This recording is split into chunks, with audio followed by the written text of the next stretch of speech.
Audubon 2456.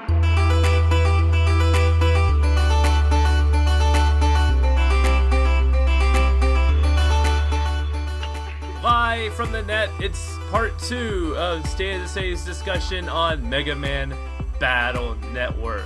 Once again, joining me is Tanner. Welcome again to the show, Tanner.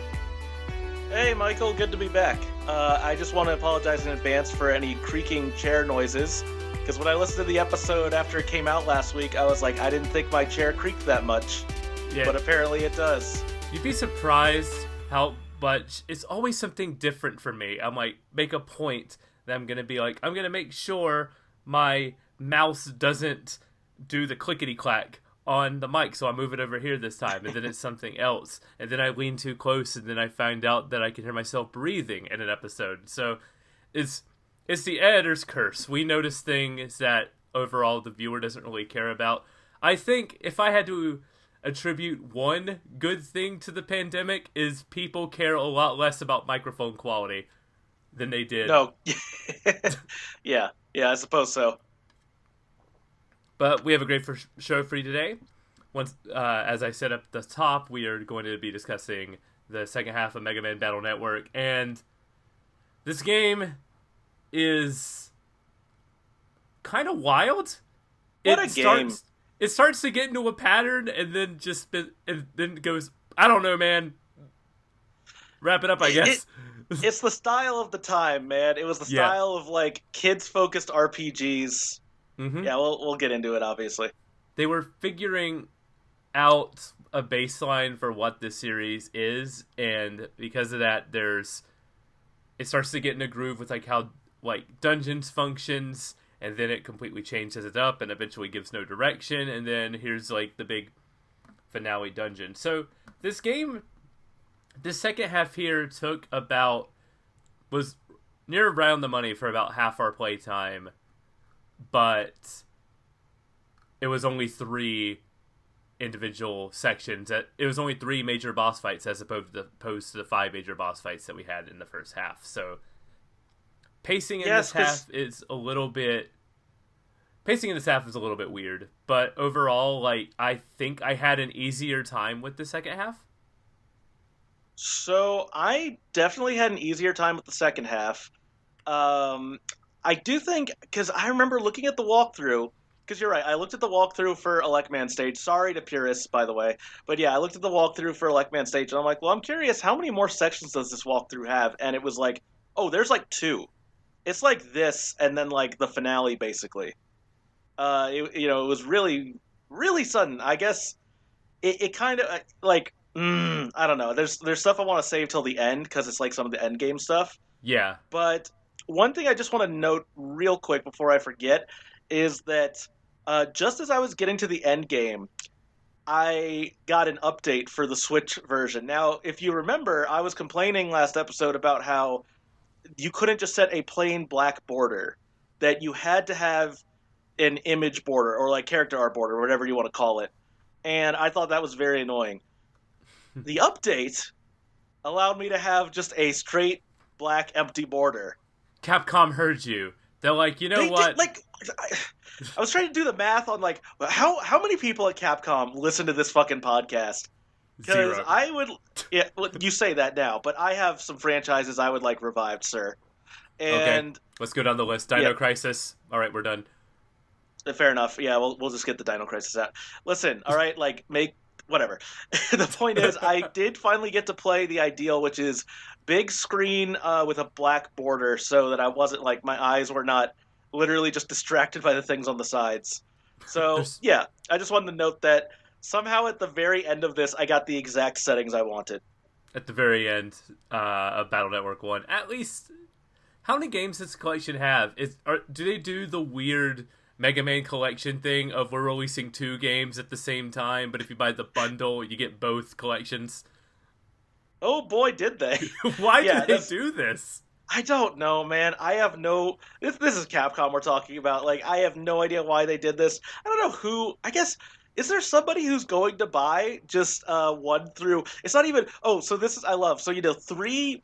Mega Man Battle Network 3 is split into, like, blue and white. They were doing a Pokemon thing.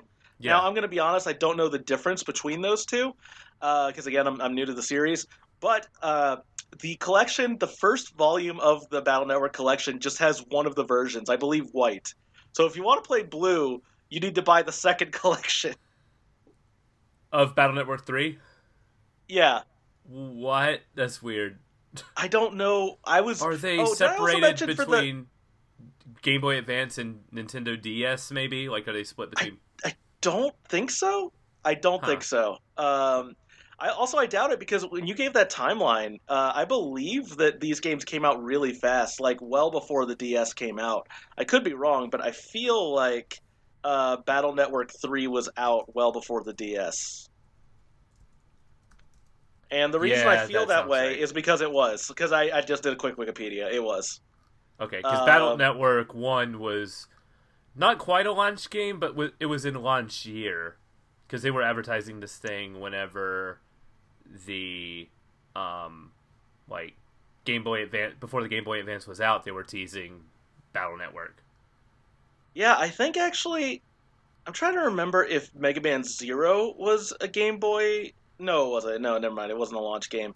Um, yeah, sorry, I got my dates mixed up. Zero came out the year after Game Boy Advance launched. I mean, there's But like a yeah, million Mega Man games, so it's natural you're going to confuse at least 3 sub-series with of each other. of course, yeah, exactly. I mean, this one. So I watched a video that kind of mentioned what Star Force was all about, which is the sequel series to this, and that premise is overwritten as shit.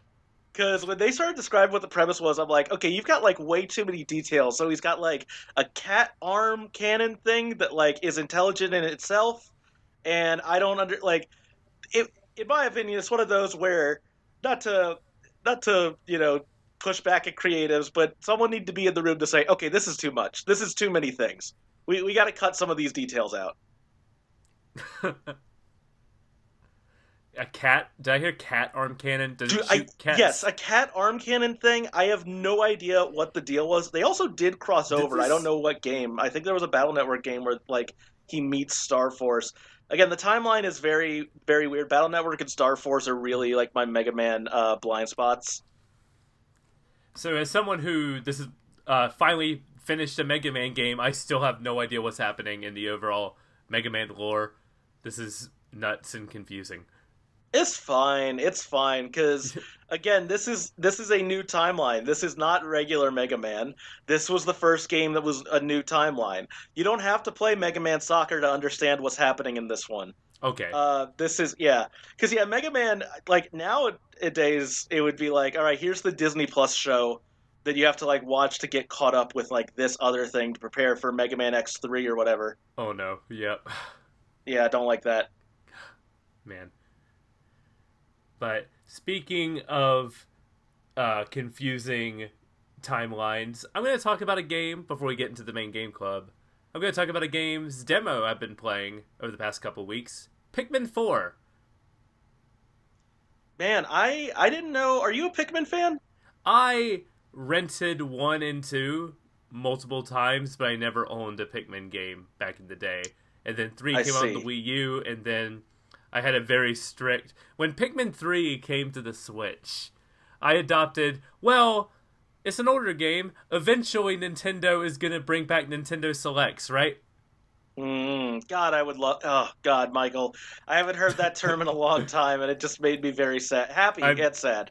I'm still hopeful. One day they'll bring back the Nintendo Selects line. Once I finally cave and buy all the games I missed on the Switch, that I said, I'll get that for $20, then And they'll you know bring it why? back.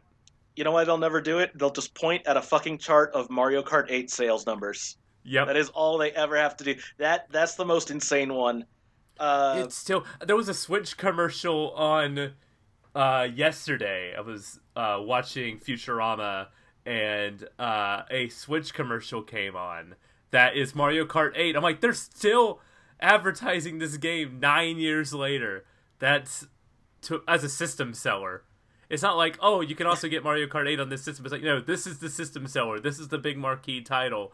This 9-year-old game. It's actually insane. I imagine that even like I had to imagine that they knew it was going to be big. I just don't know if they knew it was going to be as consistent as it has been. And I was a Wii U owner, still am, and I bought Mario Kart 8, and I was telling people how good this game was. And then the Switch came out, and I was kind of done with it by the time the Switch came out, of course, go figure. But, like, I don't know, man. Well, actually, you say, Pikmin 3 was a Wii U game. I was excited for Pikmin 3. Sorry, I was excited for the Wii U because it was getting a new Pikmin game. Like, I am a big Pikmin fan. I'm not a super fan because I've only played through each game like once. Um, and actually, was it right after this was I think right after we picked Battle Network was when they announced the remasters of 1 and 2 for Switch, Yep. and I was so upset because like Pikmin 2 fit within the parameters, and I would have killed to talk about Pikmin 2, which I do think is still the best one. And I remember really liking it. I liked the dungeon crawling aspects. I liked the treasure hunting. I get that everyone likes the well, not everyone, but everyone who swears by the first game likes kind of the tense feeling of running out of oxygen and the time limit that takes down because of it. But I really liked the treasure hunting. I remember liking organizing the troops for specific tasks, like having a whole bunch of Pikmin, having to choose between which Pikmin to choose to be purples and whites, which add a complete dynamic to the game. Yeah, I really liked that in Pikmin 2, and to be honest, when Pikmin 3, we got the winged Pikmin, which actually they were a new thing. It's like, okay, these guys can fly, but they're not very strong. And then when the rock Pikmin, that was the new type they introduced in 3, and I'm like, this is just purple Pikmin again. But, like, I like it less because it's a rock. I liked when it was just like a little tubby guy. He was a real, and I will say that the new one, the Ghost Pikmin in 4, that is a cutie patootie. Big fan. I love them. Big fan of Glow Pikmin. Yes. How do you feel about Pikmin lore, though? Because I have a feeling I've already seen people complain about the story of Pikmin 4. Do you know anything about this? Okay. Here's the thing about Pikmin's story and lore. It never mattered. It is... No, okay, so it was...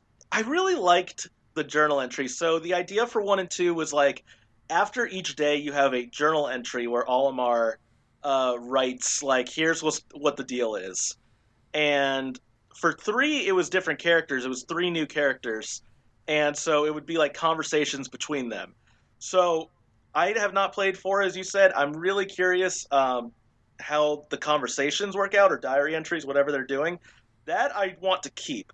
As far as like a deep story goes, the only lore was that in the first game it was kind of speculated, like, oh, maybe this planet they're on is Earth, and the second one it was like, yeah, product placement confirms that it's Earth. The second had some great product placement. Yes. They really showed that Duracell battery being carried by the Pikmin in like every advertisement I saw. Every video was like, look, we got a Duracell battery in this one. I don't know why they were like, the kids are gonna go nuts for Duracell. They cannot get enough of it. But, like, by 3, it was very, like, no product placement. And also, you weren't getting objects. You were really just getting fruit. And that did kind of bum me out. And it seems like in this one, they are going back to, like, getting items. This feels as someone who didn't play through it all, this feels kind of like a sequel in gameplay-wise to Pikmin 2. There's different caverns you can go into. There's sort of mini multi-floor set dungeons with puzzles that you have to solve with your Pikmin, as well as enemies you have to navigate.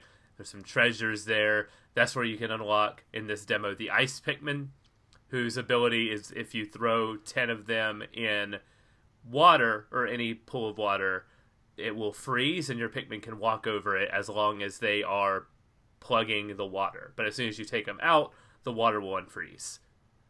Okay. So it's a nice little bouncing mechanic. It's also the world.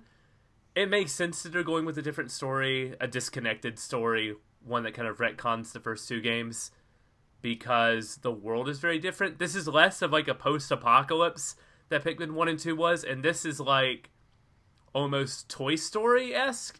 You're going into people's homes. There's no sign of human life, but you're going into people's homes. There's still furniture going around that you can climb up on. The backyards have like sandboxes and gardens and everything in. So it's like they had to reinvent the story in order for them to make this new, like, miniature world that they crafted for this game. So, Michael, you asked if I was, worried about them changing the Pikmin lore, and I said no. I have not really heard anything about, like, the lore in this game until what you just said. That it And what you retcons 1 just and said, 2? yes, that makes me furious. I Okay. changed my earlier response. So this is how the story plays out, at least in the demo. Olimar is chronicling his time crashing into the Pikmin planet, but his diary entries make it seem like he doesn't make it out. So you play as a member of a rescue team that is going down to the planet and finding the Pikmin who's trying to lead you to Olimar so you can save him. And you are once again grabbing both treasures and you're grabbing parts for different spaceships to enhance your own spaceship, as well as pieces of, like, Olimar's spaceship. So it's implied that this is kind of like the bad ending of 1, where Olimar doesn't make it out, and so a rescue team involving you has to come down to the planet and help find and rescue Olimar. Michael, I do not want Pikmin into the Pikmin-verse. I don't want... I really did... I liked Olimar... he's not a deep character. I liked his design a lot. I still do. I love his design. And I feel like Nintendo just shits on him all the time. And listen, I guess I am a bigger Pikmin fan than I thought, because this is making me very upset. I really don't like the idea that they're just going to retcon 1, 2, and I guess 3 as well. I'm sorry you had to break the news. Maybe, no, there has to be something going on here. I don't want a fucking, like, Zelda timeline, but for Pikmin. Let's keep it... It was fine. Just go to the planet and just find things with Pikmin. There's nothing wrong with that. It's really not just here's a new Pikmin now. What's wrong with that? They wanted to do something different. There's also something weird going on where... have you ever seen the bad ending for Pikmin 1? Of course, yeah, where he becomes, like, a Pikmin, yeah. There is, on one of the trailers, there is a little Olimar-like figure who has red skin and who has the sprout on his head. So it's implying, is there multiple Olimar? Is this a multiple universe thing? What is going on? Why is the planet different? But the gameplay is a lot of fun. It's Pikmin, but more of, like, on the ground level and a third person... in like a third-person perspective type deal, so you're right on the floor with your troops. But the other weird thing is to unlock through upgrades some of the features that you had in the previous games, like to sort by color. That's like a part in the upgrade tree. Ooh, that's... Damn, I should play this demo. I really was like, I'll just play it. I'm very busy, as we'll kind of like talk about when we talk about what I've been doing. But like, I was like, well, I'll just play the full game when it comes out. And now I'm wondering, I don't know. I was very hyped, and I don't really avoid something for like spoiler reasons. But I wasn't like, to be honest, I wasn't watching any coverage for this because I'm like, yeah, they've sold me. It's Pikmin 4. Like I'm sorry, I'm a mark. I really am for Pikmin. I'm like, yeah, it's more Pikmin games, mainline Pikmin games. But now all the stuff you're saying, I have faith. I do. It's and a I've lot heard of fun. positive things about the demo, yeah. But I'll admit that some of what you're saying is giving me pause. I will. Let me say one thing to restore hope. Okay.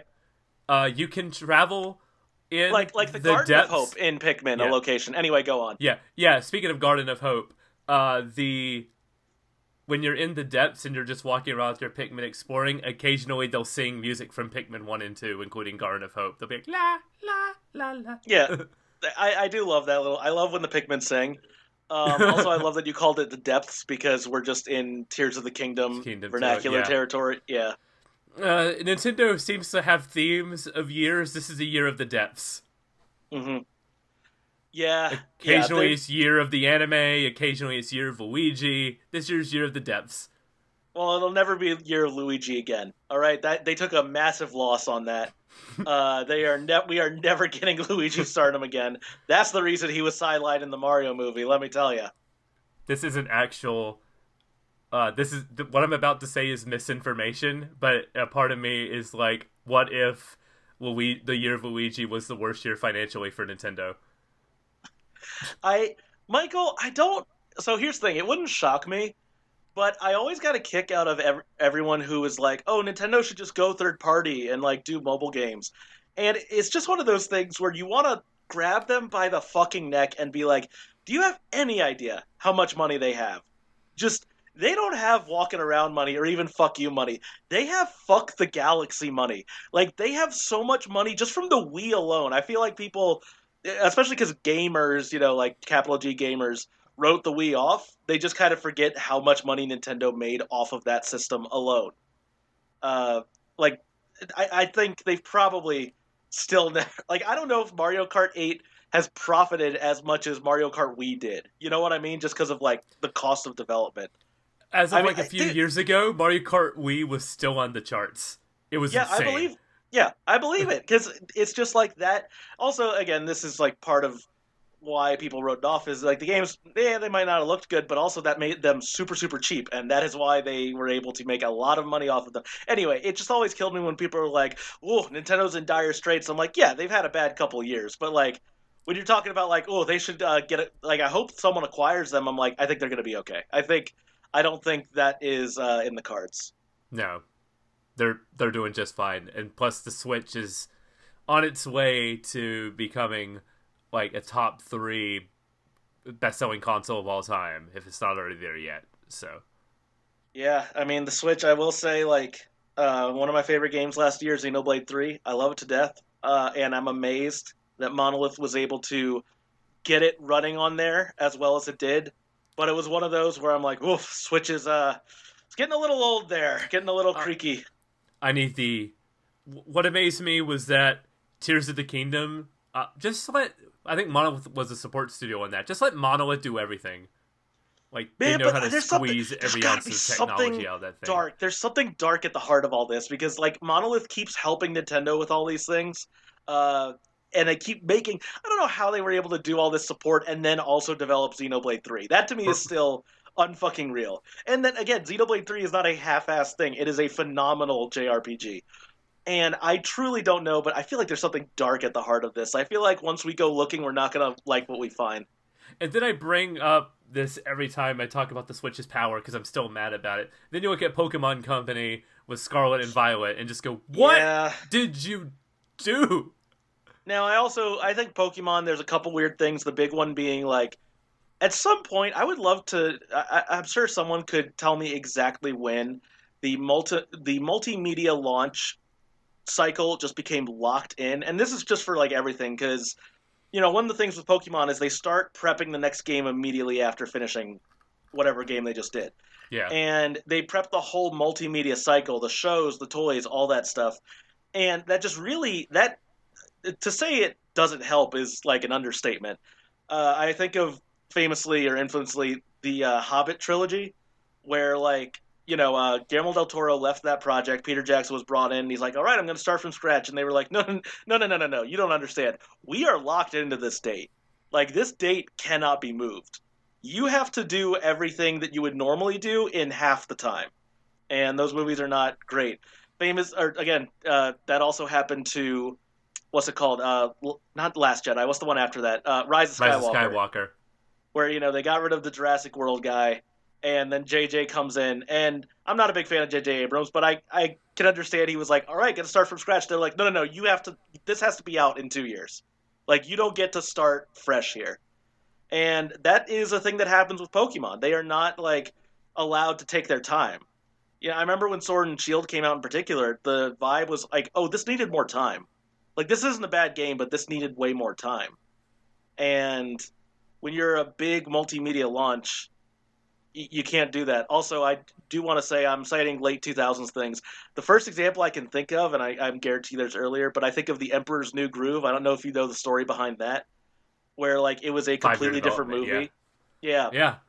And they had to rewrite it and, like, animate it in such a short time because they were like, no, we signed with McDonald's. You don't fuck over Ronald McDonald. All right?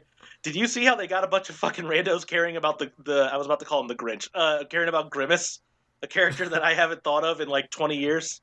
No, you don't fuck with that, all right? Have the llama voiced by, what's his fucking name? David Spade. And put the fucking movie out. John Goodman will say yes to anything. Let's get him. Yeah. Hey, you ever see the recordings where it was Owen Wilson in that part? No. So it was a completely different story. Adding this to my backlog of videos.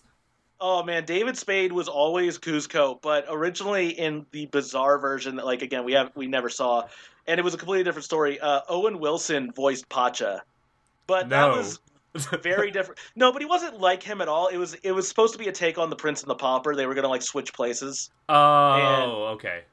yeah, That it, makes that more sense yeah, casting if wise. yeah, there's listeners. There's a great oral history from a couple of years ago of the making of the Emperor's New Groove. Give it a read. It's really really good. Yeah. So that's Pikmin 4. Yes. All right. So yeah, that's Pikmin 4 and Emperor's New Groove's development. Yep. Yeah. That's how we roll at the say. We kind of just go wherever the wind takes us. Right now, the Look, wind man. is taking us to the net. Yes. Which net? The video game net or the animated net? A little bit of both, I guess, because you took it upon yourself to do some extra homework for this and wanted to check out the anime series that that coincided with Mega Man Battle Network. Yes. Which is called MegaMan.NT Warriors. I don't know why. And, yeah, that's just one of NFT those like. Warriors. Dude, it's so this game has predicted the future in some weird ways. Is just all I'm saying. I watched it. So here was my methodology. One of the funnest experiences I've had, like, I don't know, watching TV, I guess you'd say, was me and some friends were hanging out, and my buddy put on the first episode of Beyblade season 2, which Okay. I had only kind of casually watched Beyblade the show. He put that episode on and then said, "I'm going to skip straight to the season finale." And we watched that, and you just saw a bunch of people who didn't know anything about Beyblade try to process how, like, you get from the first episode to the last episode of that series, and just then he also was like, "All right, what if we jumped not even season 3, first episode, just the season 3 finale?" So it goes from the season 2 intro episode, which is like, oh, they're in school and, they're like fighting these little spinning tops or whatever, to the third season finale where he's like fighting God in space and the Titanic like rises up from the earth. And I wanted to try to replicate that. It wasn't quite as fun. I watched the first 3 episodes and then the last episode. Okay. At least that was dubbed. There was definitely more in Japan, but we did not get that dub. And the first episode, I just want to say that, like, right off the bat, very boring intro. Just in a time No. where, yeah, it's just a very, very boring intro. And maybe my standards are too high because I hold it to the standards of, like, at that time, Kirby Right Back at Ya with his sick jazz opening. Yes. Or even, like, the Sonic X Gotta Go Fast thing that's been memed to death, but is clearly very catchy because, like, it's in the movies. Or the 4 Kids intro to One Piece. Just that era. Dude, anything. It's a very boring intro. Like, that's just something I really want to get off the bat right now. That's probably why I there's a never bunch watched of, like, it as a kid. I remember seeing that image of Mega Man somewhere. It might have been on like Kids WB or something. And then if it didn't have a intro, I wasn't hooked. Like, I can recite probably the entire Ozzy and Drake's intro. Was that a good show? No, it was Ozzy not. and Drake's had a very good intro, and it was a but very that intro bad was show. fire. Yeah. Oh, there's plenty of shows. Someone point out, because I never liked Johnny Test. I don't like fucking hate it or whatever. I'm not like okay. In general, I try to like not be mad about shows that are aimed at small children. You know what I mean? As a grown adult. However, someone noted that like the Johnny Test theme song fucking rips. That song is great. And I watched that and I'm like, okay, this song actually rules. I'll give you that. But yeah, just a very boring intro for Mega Man NT Warriors. I want to note just a couple things. Number one is that we called her Male, the girl sidekick. They Yep. call her Meilu. Meilu? And There's not a U in that Meilu. name. No, there is not. But they call her Meilu. Yeah, I was like, there's no way we're missing. No, it is not Meilu in the game. Like and they changed some other names around. So Okay. like, I forget what his name is, but I just want to point out the fish guy, or the shark guy, whatever you want to call him in the game, is clearly like one of the main characters in this show, and he has a southern accent, which is great. It makes sense. He has the hardest boss fight. Dude, yeah, I couldn't beat it. I didn't beat it. I just straight up Sharkman did not beat it. Is nuts. Anyway. But also, he has a superhero alter ego later that I don't know if they actually don't know is him or if they're pretending they don't know is him. Okay. dude, the show is, it's they took some liberties. Shout out to in Lan's room the movie poster with a Mandalorian on it titled Blue Harvest. Shout out to Hey. yeah. I was like, wow, okay, again, this and it's straight up a Mandalorian. It is just like Boba Fett's armor. So one thing that's interesting is that they did deal with kind of not a complaint, but just something we noted in the first part of this, which is that Lan and Mega Man are already a thing. Like we don't see them getting to meet or whatever. The first episode is them meeting. The first episode, he has a shitty like net navi, and he gets Mega Man, and immediately after he gets Mega Man, the fire happens. Which, by the way, he tries to put it out with a fire extinguisher, so I'll give it to Lan in the show for being slightly smarter than in-game Lan.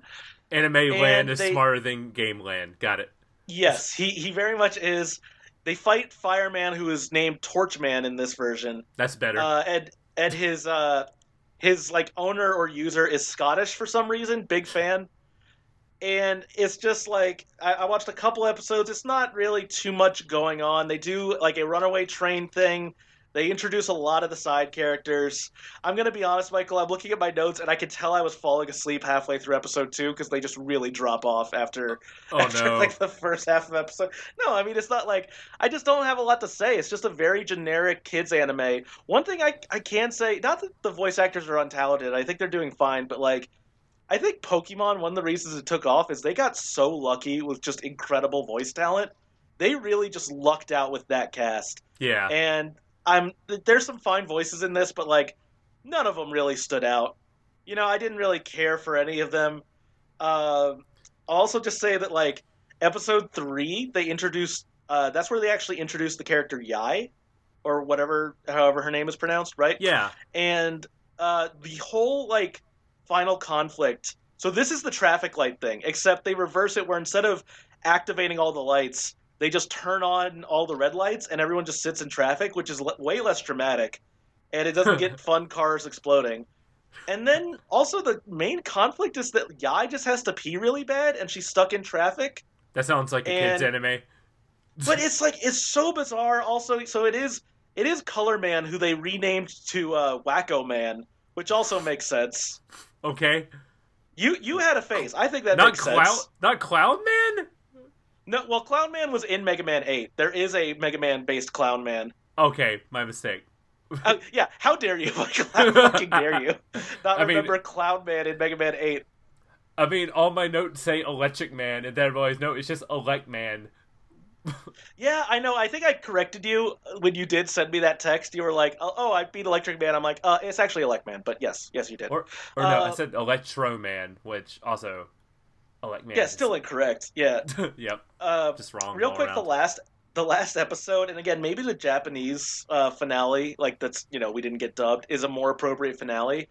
I don't know exactly what's going on between episodes. Again, I can only speculate, but like they seem to be a virus busting team now because they go to find Lan's dad, who's just having globetrotting adventures, and they go to like this abandoned mall where he's come up with an experiment to do a reverse Tron. So he's sending things from the computer world into the real world. So obviously, okay, now my mind was like, oh, this is fun. We're going to get Mega Man and the other net navies palling around with our human heroes, right? That is like end of the episode. The rest of the episode is them just walking around with like squirt guns shooting at the viruses because squirt guns like deal with their electricity or whatever. Okay. It was such a bizarre wasted opportunity. I really could. And the boss they fight in that, the final fight they have to do, is the final boss from this game. But also they recognize him, so clearly this had been like something that they had already done. They probably Maybe actually before. gone through. Yeah, I think so. What if you're watching the plot of Battle Network 2 and you're actually getting some spoilers? Dude, I don't know, because there was a character who I'm like, oh no, I thought that character was new. He's just the son of the Iceman guy who just uses Iceman. Iceman's like a main character to the cast. I will say, hated his voice. I did not like that voice at all. That one really took me out. I'm like, nope, this is bad. But yeah, it's just a very typical, not necessarily like offensively bad, just a very typical kids anime from the early 2000s based on a game. Okay. There's not much more to it than that. I will say that I did Google, and again, I only read some Reddit posts or whatever that went into this, so maybe I'm incorrect, but I had to say, like, is the endgame twist about Mega Man brought up in this anime at all? And the response I saw was no, it is not. Yeah. Regarding Mega Man's creation, that is never brought up in the anime. We'll get into that. We'll touch on that. So, let's transition to this game. So, where we last left off, everything was fine. We had dealt with Color Man, and then your dad invites you to a party at the science lab. So, you go home to get ready, and your mom's like, We'll go together. And then Wynn's like, nah, you're going to take too long. I'm just going to go without you if that's cool. Okay, Michael, in your head, were you not like, oh, women be shopping? Like, that's all I could think was just like, this is so generic. Like, oh, mom's going to take so long getting ready because she's a woman. Yeah, Wynn's dad says the same thing. That'll take a while if I know your mother. My note is such boomer energy. The dad said it too. I forgot about that. The dad totally was like, "Oh God, your mother. Oh, all right, fine. I guess we'll be waiting. We'll be waiting until we turn to dust at this rate." God. Then she shows up behind you literally 5 seconds later. I'm like, oh my, what? Yeah. By the way, I want a quick note, which is that I forget where, but I got the www pin.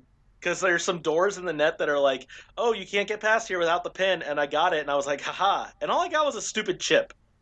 There's just like one door in like the main first internet area, and all I got was a fucking battle chip, and I didn't even use it, I don't think.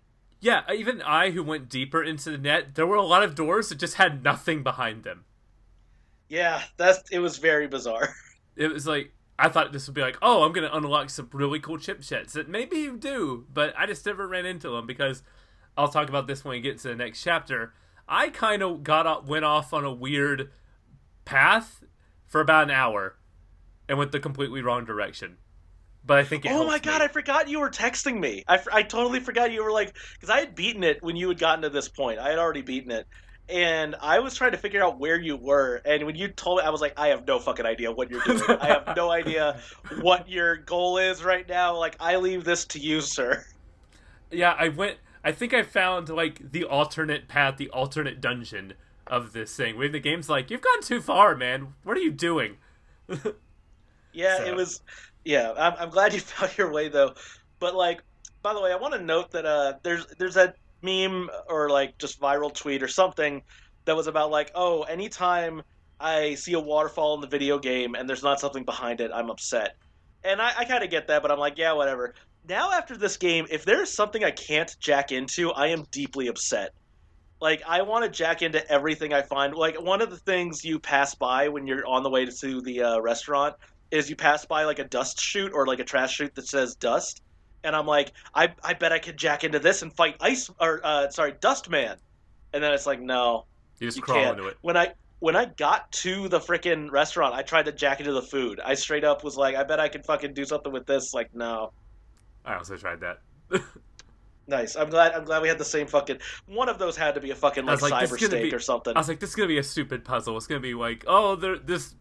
The food is poisoned. You have to jack into it. This roll has a USB port.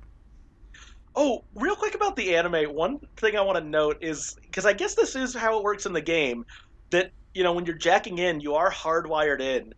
But for some reason, it is so much weirder seeing Lan have to go to the oven that is on fire and push the fucking USB cord into it. Because I'm just like, back the fuck away from the oven. But yeah, he's like launching himself into it. I don't know. They kept having the last episode. He's also like, oh, I invented a wireless jack-in thing. Which, I was gonna say they the don't Bluetooth even really net use. navis will come out and. No, he literally invents Bluetooth in that last episode, and they don't even use it for what it's used for. They use it to detect Mega Man who's lost in the net, like it's a fucking metal detector. Cool. That final episode is so weird. Hey, here's all you finally get to see all your favorite net navis palling around with their humans. Oh wait, it's literally like 15 seconds long, and nobody but Mega Man gets any lines. So weird. So your dad hands you your PET and is starting to explain why it's actually different, but then he's all of a sudden paged to go to his lab, leaving once again you and your mom to go to this party surrounded by people you don't know by yourselves. Just Yeah, all big around great vibes of family here.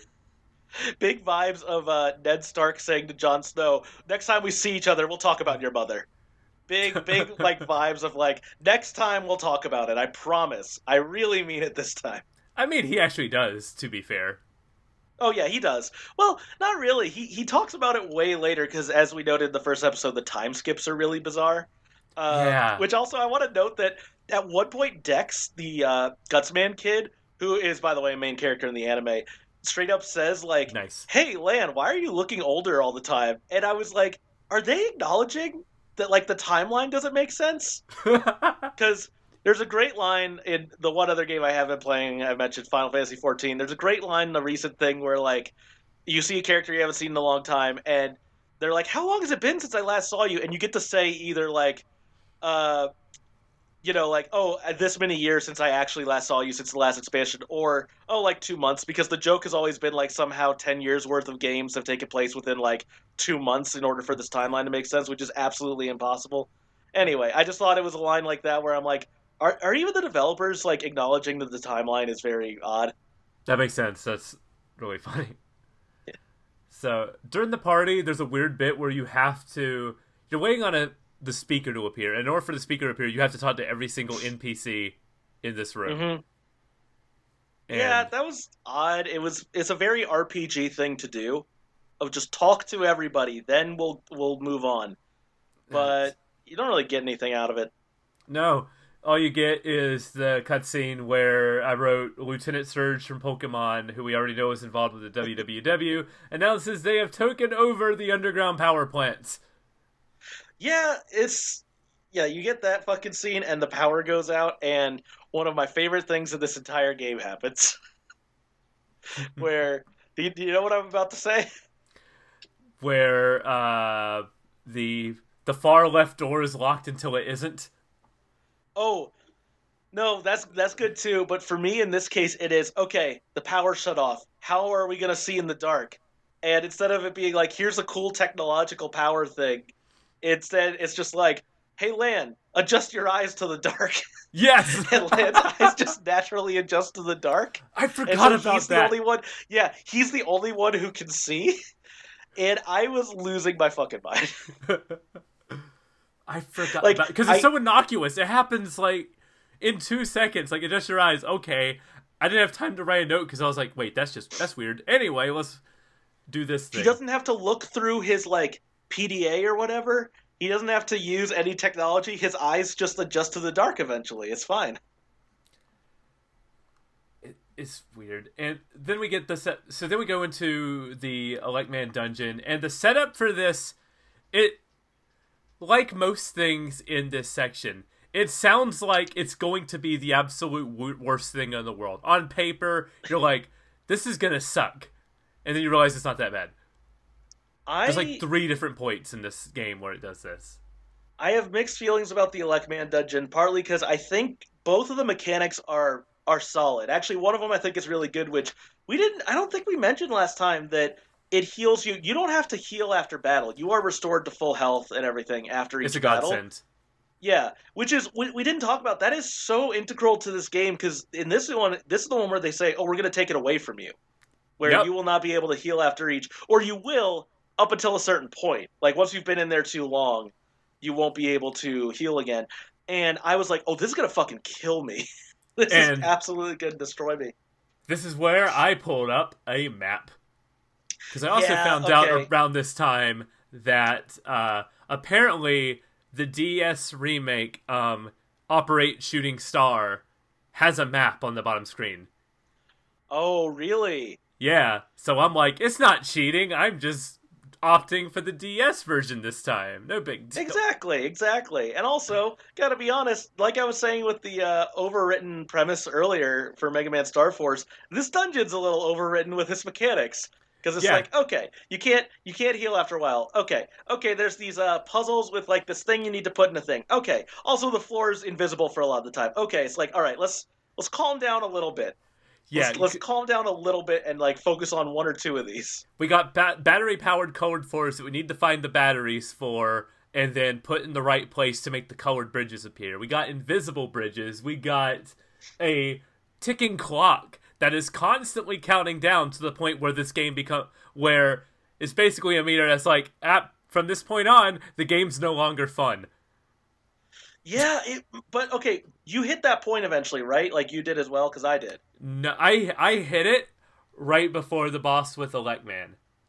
Oh, really? So I had to resuscitate Mega Man to life by pressing B over and over. Did you have to do that? What? No, I did not have to do Yeah, I guess I took too long, and like Mega Man runs out of power or whatever, and they're like, "Quick!" Like I forget exactly what they say, but straight up, they're like, "Fucking resuscitate him." Is And, it like to... the interrogation bits from Metal Gear Solid where you have to tap a button to restore your health meter? Yeah, no, that's literally what it is. Okay, cool. It is, yeah. It is just a quick time, like, press the button a bunch. I don't know, I just thought it very funny. I'm like, what is Land doing to make this happen? And again, they didn't use the word resuscitate, but that's the vibe I got, is like, you need to resuscitate Mega Man back to life. And there's another, like, mini mechanic in this dungeon. So you have to find the sort of, not the ghosts in the machines, but the little AI programs that operate the thing in order to find the batteries. Most of them are just fake out boss battles. Not boss battles, like mini encounters. Yeah, encounters. Enemy encounter, yeah. Yeah. This game has a all your base are belong to us joke. Michael, how... Okay, this game is so early 2000s. It has an all your base belongs to us, or sorry, all your base are belong to us reference. Yes. So I was like, yeah, this thing. Is that on record as being one of the earliest like viral memes, or am I too late? There's some for sure early. It's for sure early. I remember it from like the Impact font days of memes. Yeah, this was some I Can Has Cheeseburger shit, but like before that even. You know how old it is? At some point I saw a local news, and not like where I am, I saw this on YouTube. Some like local news report that was dealing with this meme. It was like, are your kids not speaking proper English? Well, it might be because they're spending too much time on the internet. And then they play the clip, all your base are belong to us. And they're like, this popular new clip is making kids speak improper English. And they like interview like a fucking parent or something, or a kid or something. It was such a bizarre, how slow of a news day. Like, I don't know for sure that it was pre 9/11, but it feels like a pre 9/11 news story. You're not wrong. Yeah, this dungeon, man. Right off the bat, that all your base are belong to us. I gotta say, I think the puzzle solving mechanic is not inherently bad. What makes it bad is the battery system. The battery system, because using the like other batteries to do like a mini puzzle and then having to go recharge them feels like you're just wasting time whenever you recharge it when you don't get the right answer for it. The recharging feels like the most frustrating type of padding in a game like this. It's either you could have had the ticking clock battery, you could have had the recharging, you put both in here. You could have just put one, and it would have been like, okay, here's a punishment for getting the puzzle wrong. But I already have a punishment for getting the puzzle wrong. Instead, I wasted time. Yeah, it takes so fucking... I did use a walkthrough in the end for some of the later ones, because I'm like, I'm tired, man. Once you get to like the grid of you have 3 batteries and you have 15, you gotta leave 2 of the batteries in the same spot. Oh my fucking God. You gotta take 2 of the batteries out so you can cross the bridge, put 2 batteries down, then you can cross the bridge back to get that 1 battery to again put the bridge on. And it's just like, that after the third puzzle...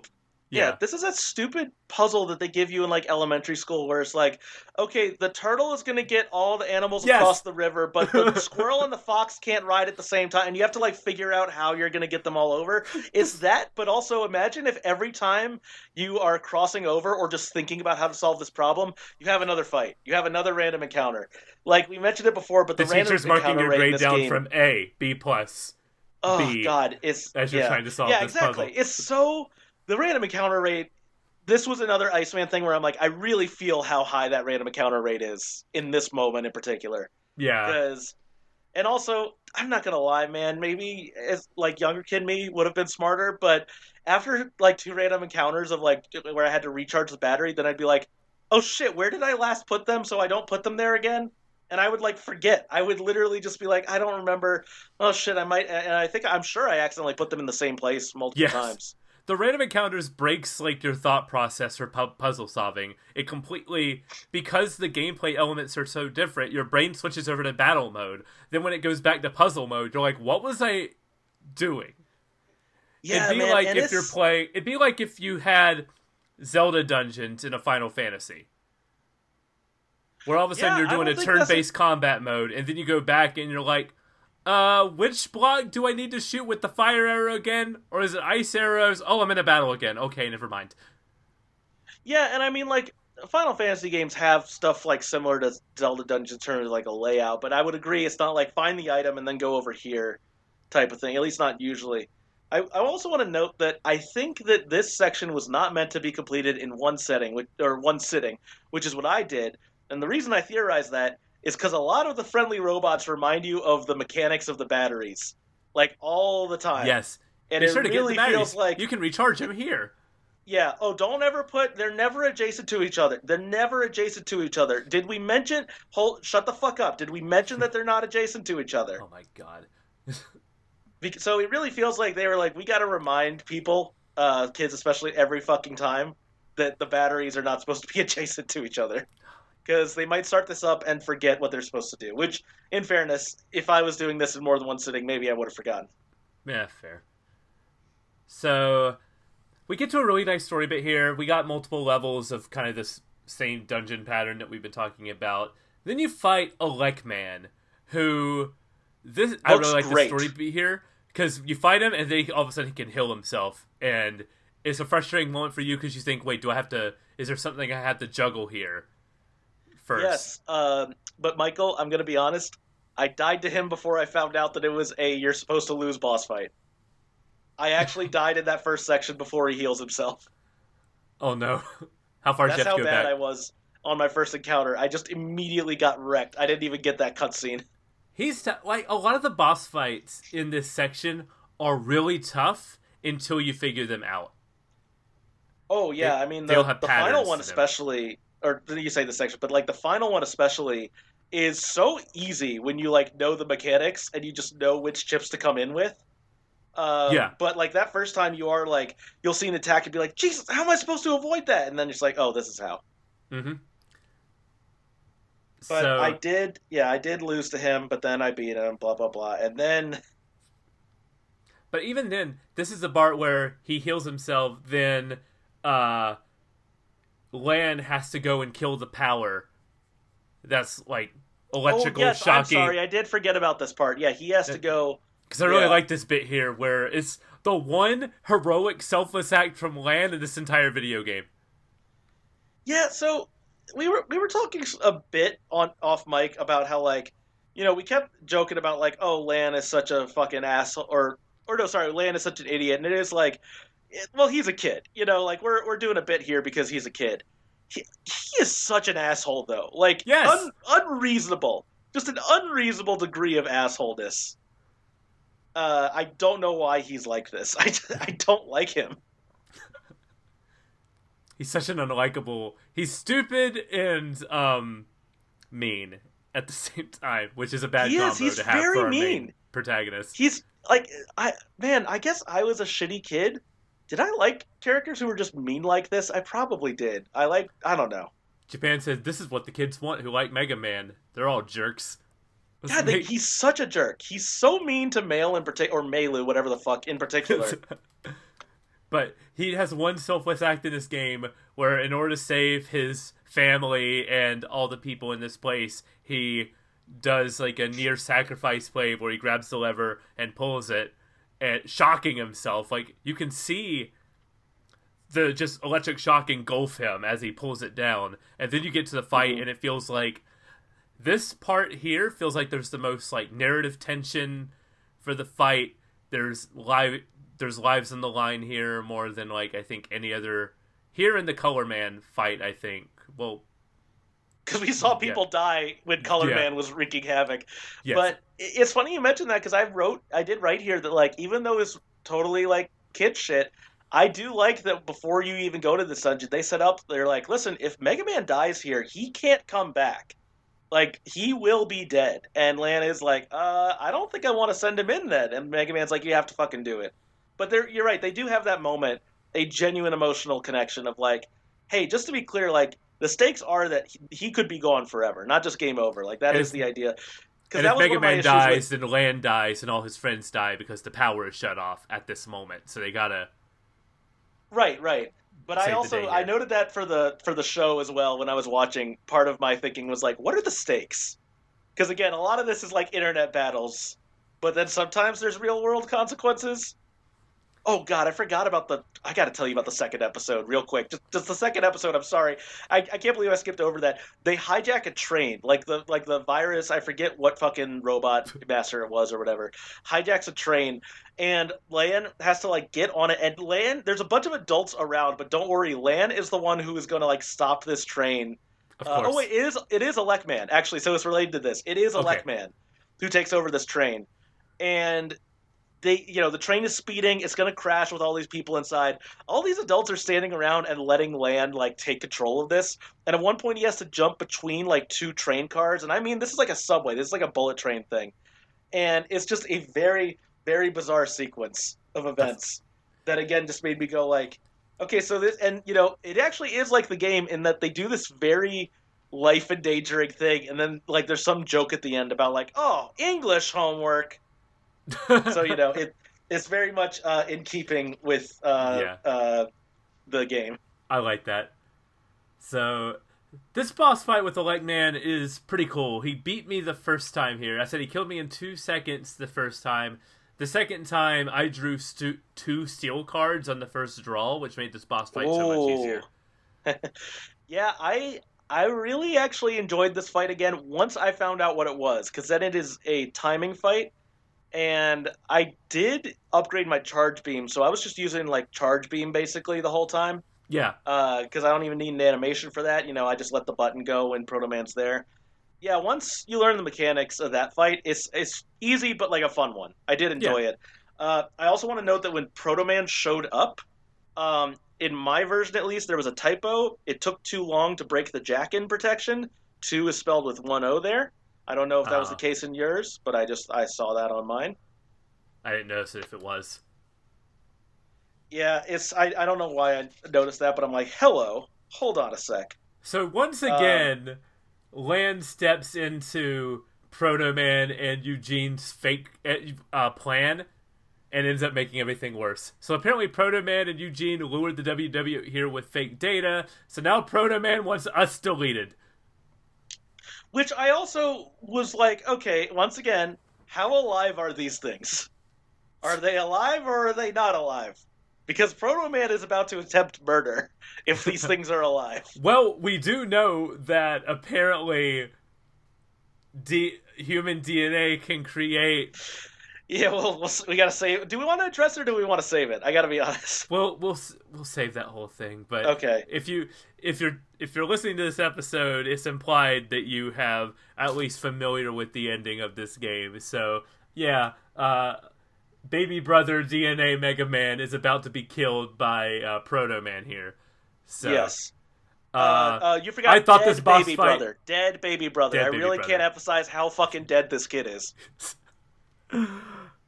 I thought Proto Man was a supposed to lose fight because I did not land a hit on him. Yeah. No, that makes sense. Like I said, fun fight, I think, but I think I was killed after 2 hits, like immediately. I'm like, okay, shit, what do I like? Because he does move very fast. It is a very fun fight that is over immediately, and I gotta be honest, man, I really was wishing I had save states because you have to start with the Electman fight every fucking time you lose to Proto Man. It's not... Yeah. This is like something in old games that you run into a lot where the boss fight rush to lead up to the final boss. There's 2 in this game. There's this one and there's one at the end of the game. And because of that, I feel like it's much harder for me to get a grasp on boss patterns. It's ridiculous. 100%. Yeah. Where I get actually, there and then also I'm like, because how the do I do bosses this are boss not fight again? similar.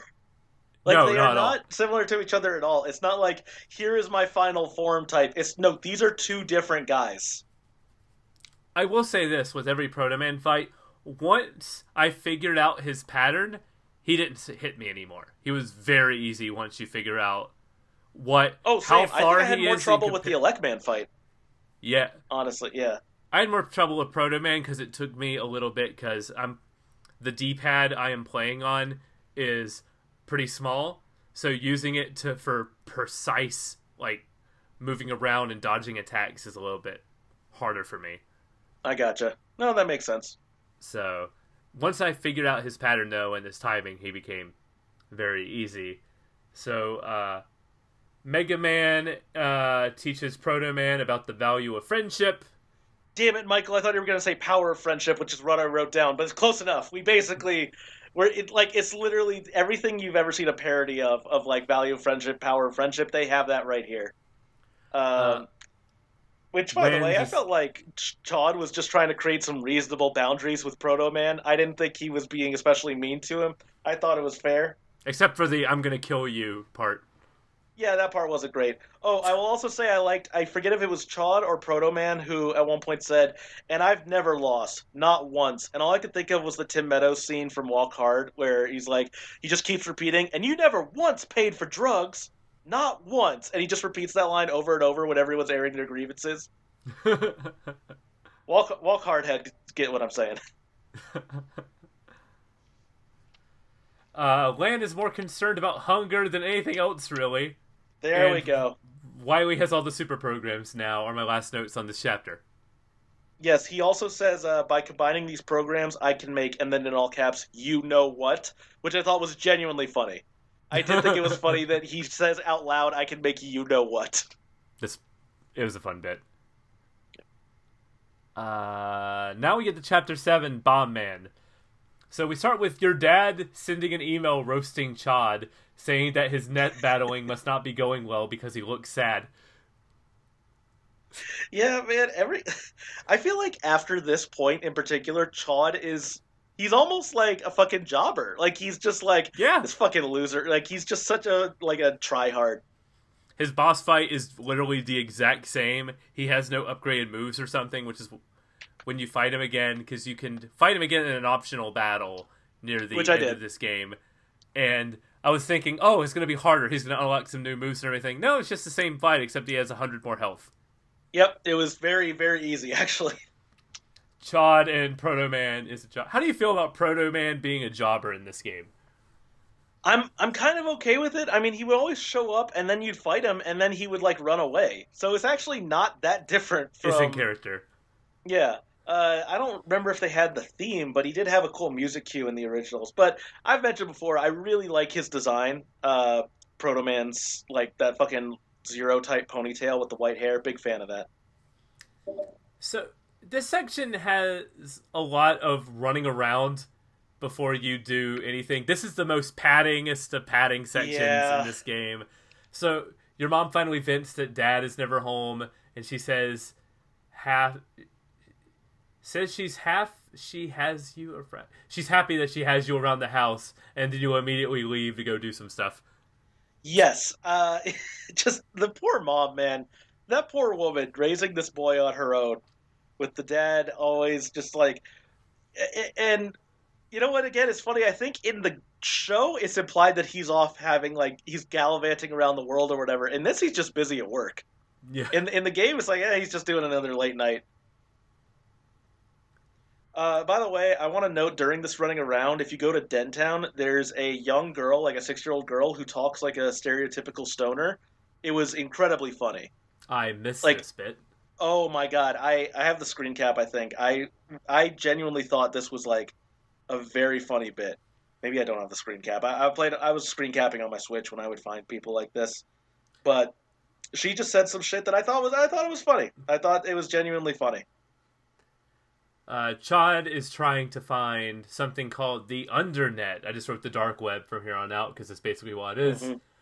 I think I found that on accident when I was going through the net earlier. So I jumped in the net when I got started because I wanted to do some basic like grinding for Zenny and some new chips. So I was doing stuff weird in this section. So I went looking and I found the where you enter the undernet. I got all the way up to that section. So Yes. I got all the way up to the point where you can find the jack-in point for the vase in the shop, which is the closest point to the entryway to the undernet. So that's how far I made it. So unknowingly, I made this coming section a bit easier for me, and then I immediately made it hard on myself. I'll get there when I get there in just a couple minutes, but I just want to note that like the undernet looks the same as the regular net. I was genuinely disappointed that it was just the same backgrounds. I was hoping for like an inverted color swap with the E symbol being like backwards or something.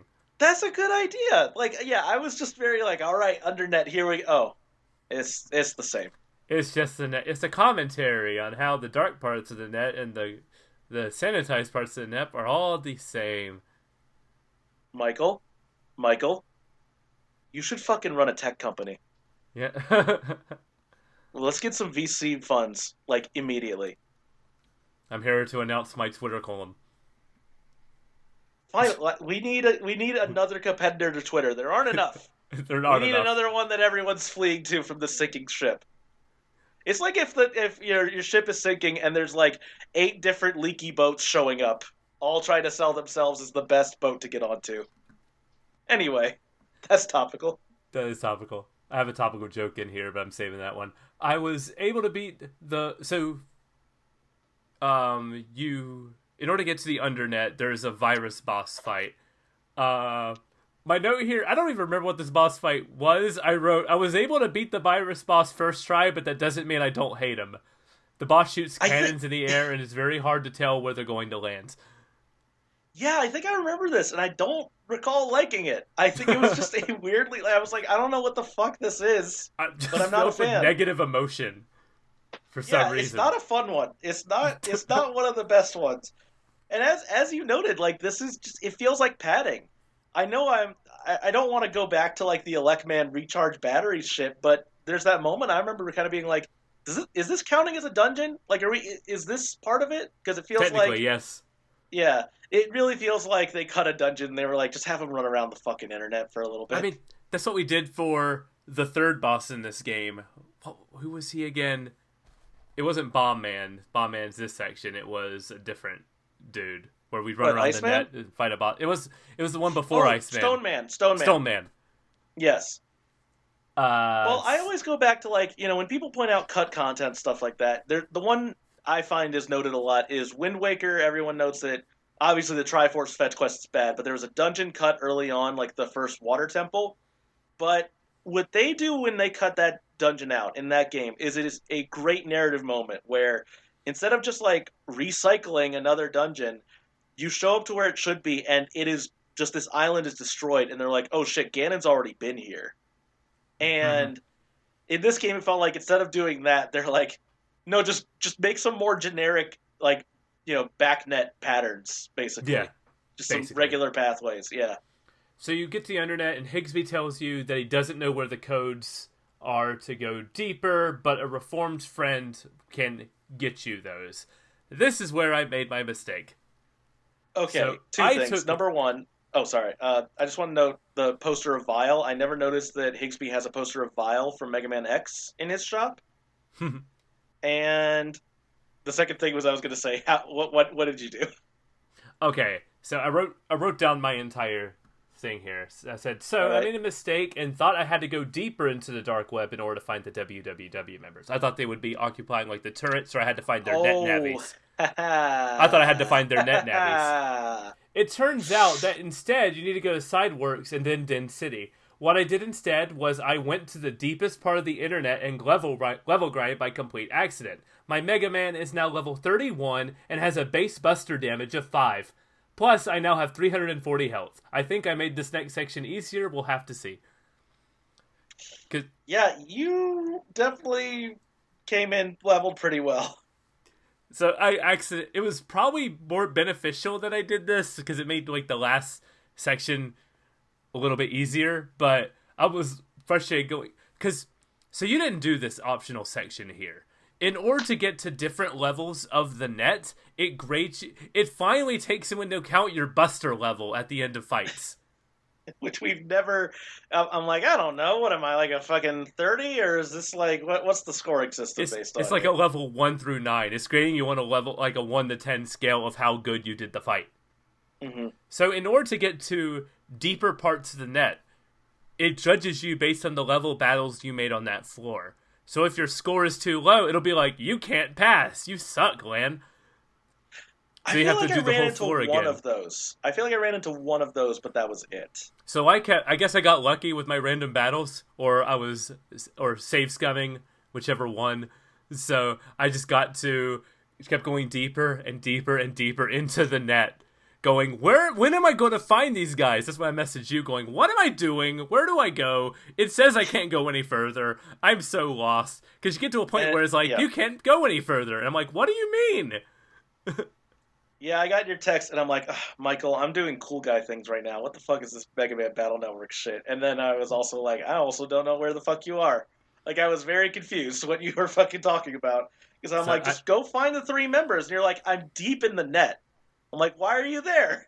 Then I was like, oh, wait, no, they're in that. Then I looked it up. I was like, oh, they're in person. I thought I had to find their net navies. So. Oh, yeah. Which, by the way, I feel like Higsby said to do it in person. I feel like you just, like, missed that, right? Probably. Because Higsby told me where to go. Yeah. It's 100. I'm not claiming it's the game's fault. I know I'm at fault here. Did you press L to get Mega Man to tell you where to go? I can't remember what he says. Because when you go deeper into the net, it's different. Versus, I remember it was a different message. Because if I pressed L in that first room, I'd be like, oh, I gotta go sideways. But I went deeper, and I pressed L, and he was like, I think we're going the wrong way. Oh, God. So very vague information there. Yeah, oh man, again, they tried to make it slightly easier, but I guess it didn't work. So, yeah. At one point, you find a kid in the city who is lost and can't find her mother. You can also find a mom who can't find her kid. There seems to be nothing you can do to reunite them. I was so upset. Michael, I was so upset by this. I was really bad. I was like, okay, I see where this is going, and it's like, let me tell what the fuck video game. Nope, you're just leaving them be. God, such horse shit. I really was mad. That made me so mad. It's fucking basic game design. You introduce like a thing, and then the player retains that information and feels good about solving the problem. That's what we call a side quest. This is how a puzzle works. Yeah. What the fuck was this? Anyway. That made me so upset. So you go to summer school to get the code for the summer school teacher, who is a shadow former WWW member. Yes, big fan of that. The last code is from an old man. The lots of running around here seems like padding. I like the maze here in the Speaking of Triforce Quest, that's what this felt like. It was like, yes. Okay, just go find this one. I like the maze here in the WWW section of the map. Like, it's just a no frills, hey, it's a maze. Yeah, it's very much a maze. It's after the last one that had so many gimmicks, it's nice to just be like, I just have to find my way through this. Isn't this nice? Isn't this great? Yes, but I will note again that the environments are so generic that I am constantly forgetting where I am going. I was just happy to be going the right direction. That's true. After your experience, that's fair. Bomb Man Boss. There's nothing of note here, I don't think. I also just wrote that he looks okay. Nothing good or bad, really. Just a fine redesign. Yeah. For the record, Bomb Man is the one you're supposed to take out first if you play Mega Man 1. He is by far the easiest. Gotcha. He still looks... I wonder what his connection is with Gutsman Kid, because you said he kind of looks like Bomb Man. Yeah, I thought for sure that was like why they were doing it, and I guess no, that's just what Gutsman's... By the way, the Gutsman Kid's name is Dex. I guess that's just what he looks like. He's Gutsman Kid. He'll never be anything but Gutsman Kid. He just looks like that. That sucks. It's especially weird, again, to see it in animation, to be like, oh, this kid doesn't have a lot of hair. I wrote Sharkman because you have to go back to. I went to Cyworks immediately after this because you have to do some like wrap up stuff before you get to the final chapter of this game. I wrote. I tried to fight Sharkman again. He continues to be the hardest boss fight in this entire video game. Yeah, couldn't beat him. Sharkman is harder than the final boss canonically. Yeah, no matter what patterns I have, nothing works against him. I wish I could remember what that guy's fucking name is, because, I wonder, he's got to come back to the other games, right? Or did it just pull a Misty and Brock and just latch onto this one side character and make them, like, a main character for the rest of the series? I hope so. Or, I would love that. I mean, again, he's got that southern accent, which is great. And he's like, I don't know about no pets. The only pet I had when I was a kid was a cat and a dog. And MegaMan's like, you stupid old man. So I also want to note that that girl who's nearby him, the Woodman girl. Yeah. She is in the second episode, and she is the one who informs Lan about World 3. And I gotta be honest, like when Lan says he doesn't know what World 3 is, they act like he doesn't know what fucking like Al Qaeda is. Like they're like, it's this fucking evil terrorist organization. How do you not know this? Do you not watch the news? And I want to be like, he's fucking like 8 years old. Anyway. You're defending Lan in the anime, so... this is how low I've sunk. So, I wrote a question here for some reason. I don't know if this is correct. I wrote, do you find your dad? He wants you to talk to Chad. Yeah, I love that Chad needs a friend. He just needs a fucking friend, man. Lan ignores the question. And shows him the address for the WWW. I forgot, he's just like, Dad, by the way. Again, this would be like, oh, kid, did you play with your friend? Oh, close. By the way, I found out that where Osama bin Laden's compound is. And he's like, that's good, son. Please don't go there. And Lan says, but Dad, he's like, all right, son, you can fight the terrorists because you begged hard enough. Whatever. Okay, that scene is bizarre for multiple reasons. That scene is bizarre. My favorite is the dialogue that I did screen cap, which is when he's trying to tell him the stakes.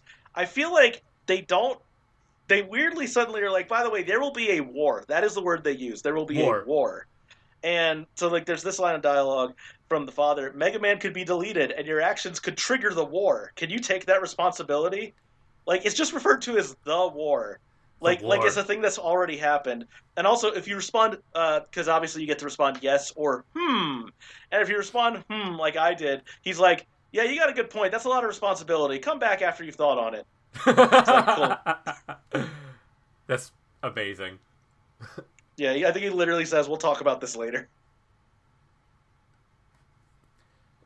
So like, what, didn't you go home and sleep, right? Like, it feels like you're gearing up to go do it, and then you just go to bed. I mean, same, honestly. If I'm tasked with a big responsibility, I just want to take a nap instead. This is one thing I can agree with Lan on.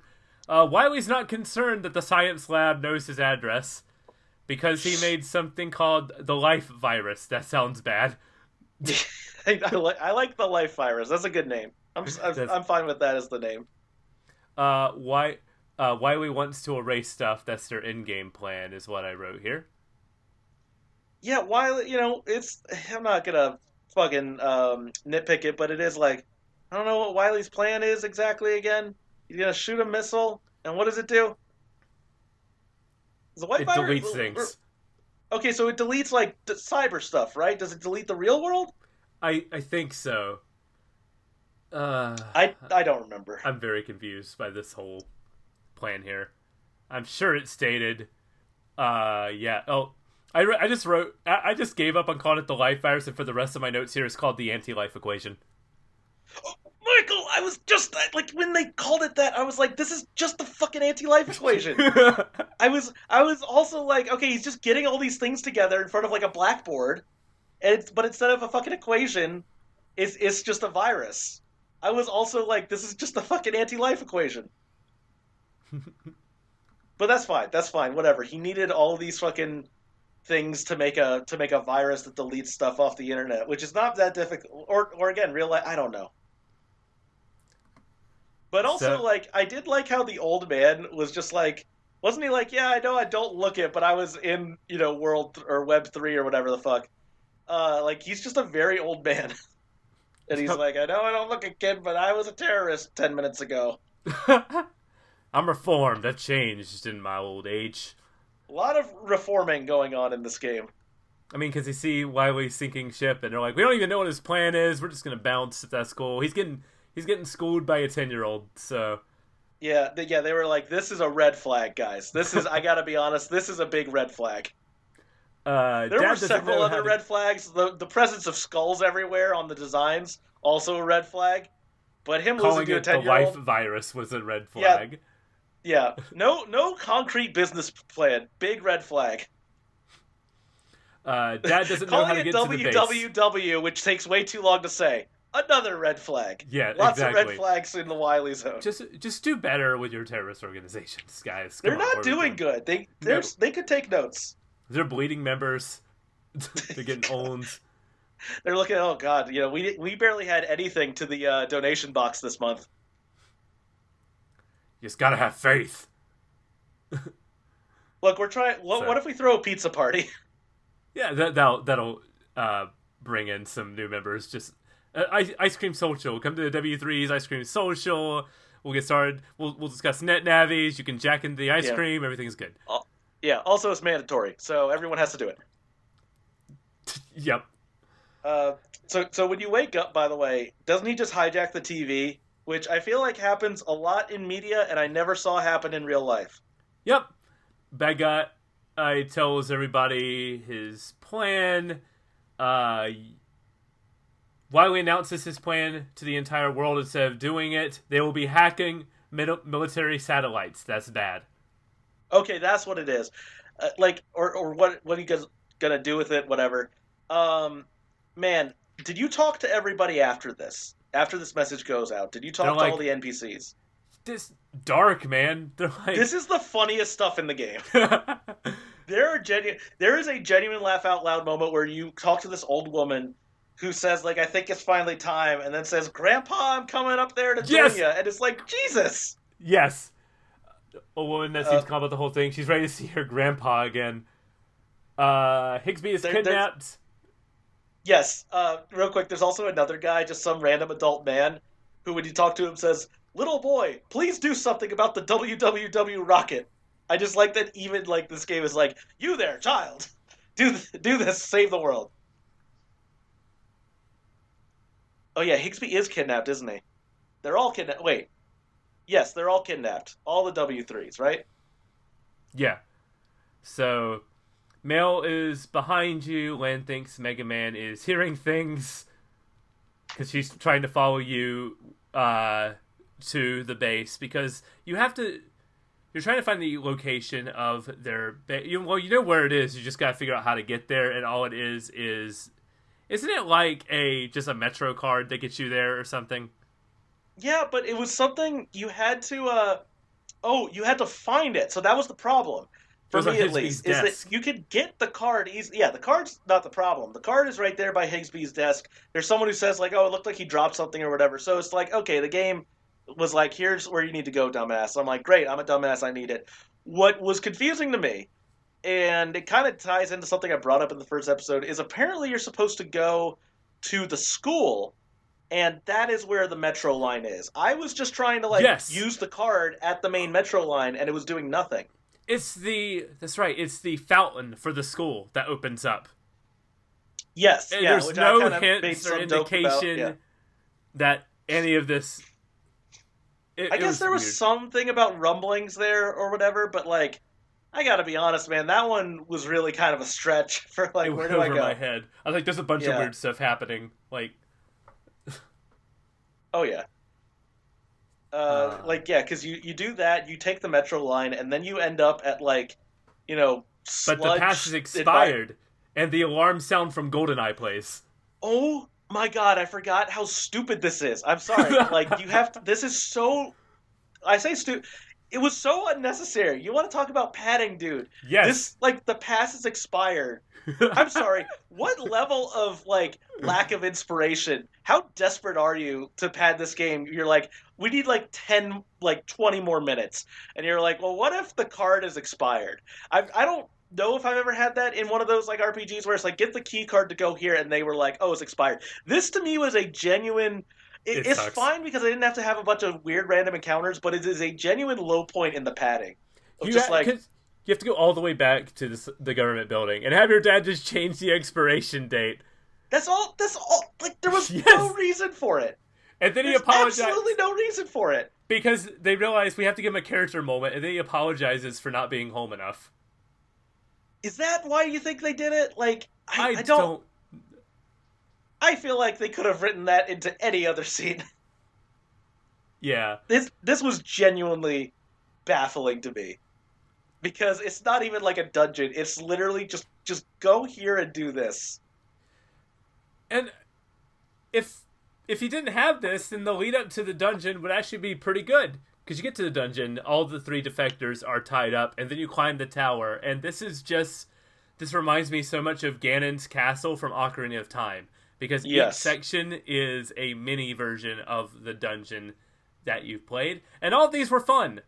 Michael, this might be my favorite part of the game. This was like, what if we did all those mechanics, including some of the shitty ones, but like put them, they are way smaller, and they're more fun because of it. And the leveling, the random encounter bits didn't feel as egregious here. It might just been because I was like leveled up to high hell, or I don't know. I didn't have a problem with the section. I actually had a good time. I was enjoying it. Also, the music in the section fucking rips. Yes. It's really good music. I wrote my next note after this because I was involved with playing the game because I was having a lot of fun here. My next note is, please, no, not another Iceman lair. Yeah, I was a little worried, and it was probably the weakest section still, but like... I got lucky on the big ice thing. I got lucky on a diagonal slide, so I cut like a puzzle in half, which was nice. Yeah, I think this I remember now, I turned one-hit kills on for a little bit. Once you saw Iceman, you're like, nope, not doing this basically, again. yeah. I tried, and I think the moment I had to go back and do the same sliding puzzle again, I'm like, you know what, just do one-hit kills. I'm not doing this. Yep, so this is fair. the one time, yeah, Iceman really is like the worst part of this game. Can I also just note that Wily is talking, and he keeps saying, Yahoot, go and deal with this. I thought so apparently the guy he's talking to is named Yahoot. I thought he was just saying Yahoo with like a German accent. I thought he was just like, Yahoot, go, like he was excited. Yeah. Did you have this issue? Because I genuinely thought he was just saying Yahoo. I think I was leaning on Yahoot, like as a weird like cheer or something. It just didn't stick out to me in any way, shape, or form. Okay, it really took me off guard when I found out the guy's name was Yahoot. Also, when it came time, so like the whole thing is you get to the end of each of these mini dungeons, and it's like, oh no, Mega Man can't do it, and then a friend comes in to be like, hey, I can help out. And for Iceman, when Iceman showed up, I'm like, oh, what is Iceman going to do to get rid of the ice? And he just eats it. Yep. Why was that? Take a little time away from writing the section where he goes to get the pass fucking renewed or whatever, and instead figure out something Iceman could do to the ice besides eating it. is my advice to developers 23 years ago. I do like the all the side characters coming in and helping you. It gives a really sense of finality to this game. Though I like a lot of the side characters, their dialogue's a lot of fun. I think I wrote, oh yeah, Roll appears for the first time this half. Yeah, Roll gets sidelined. I like Roll in this game, so I was not a fan. I'm still confused what Mega Man and Roll's relationship is, which I don't like.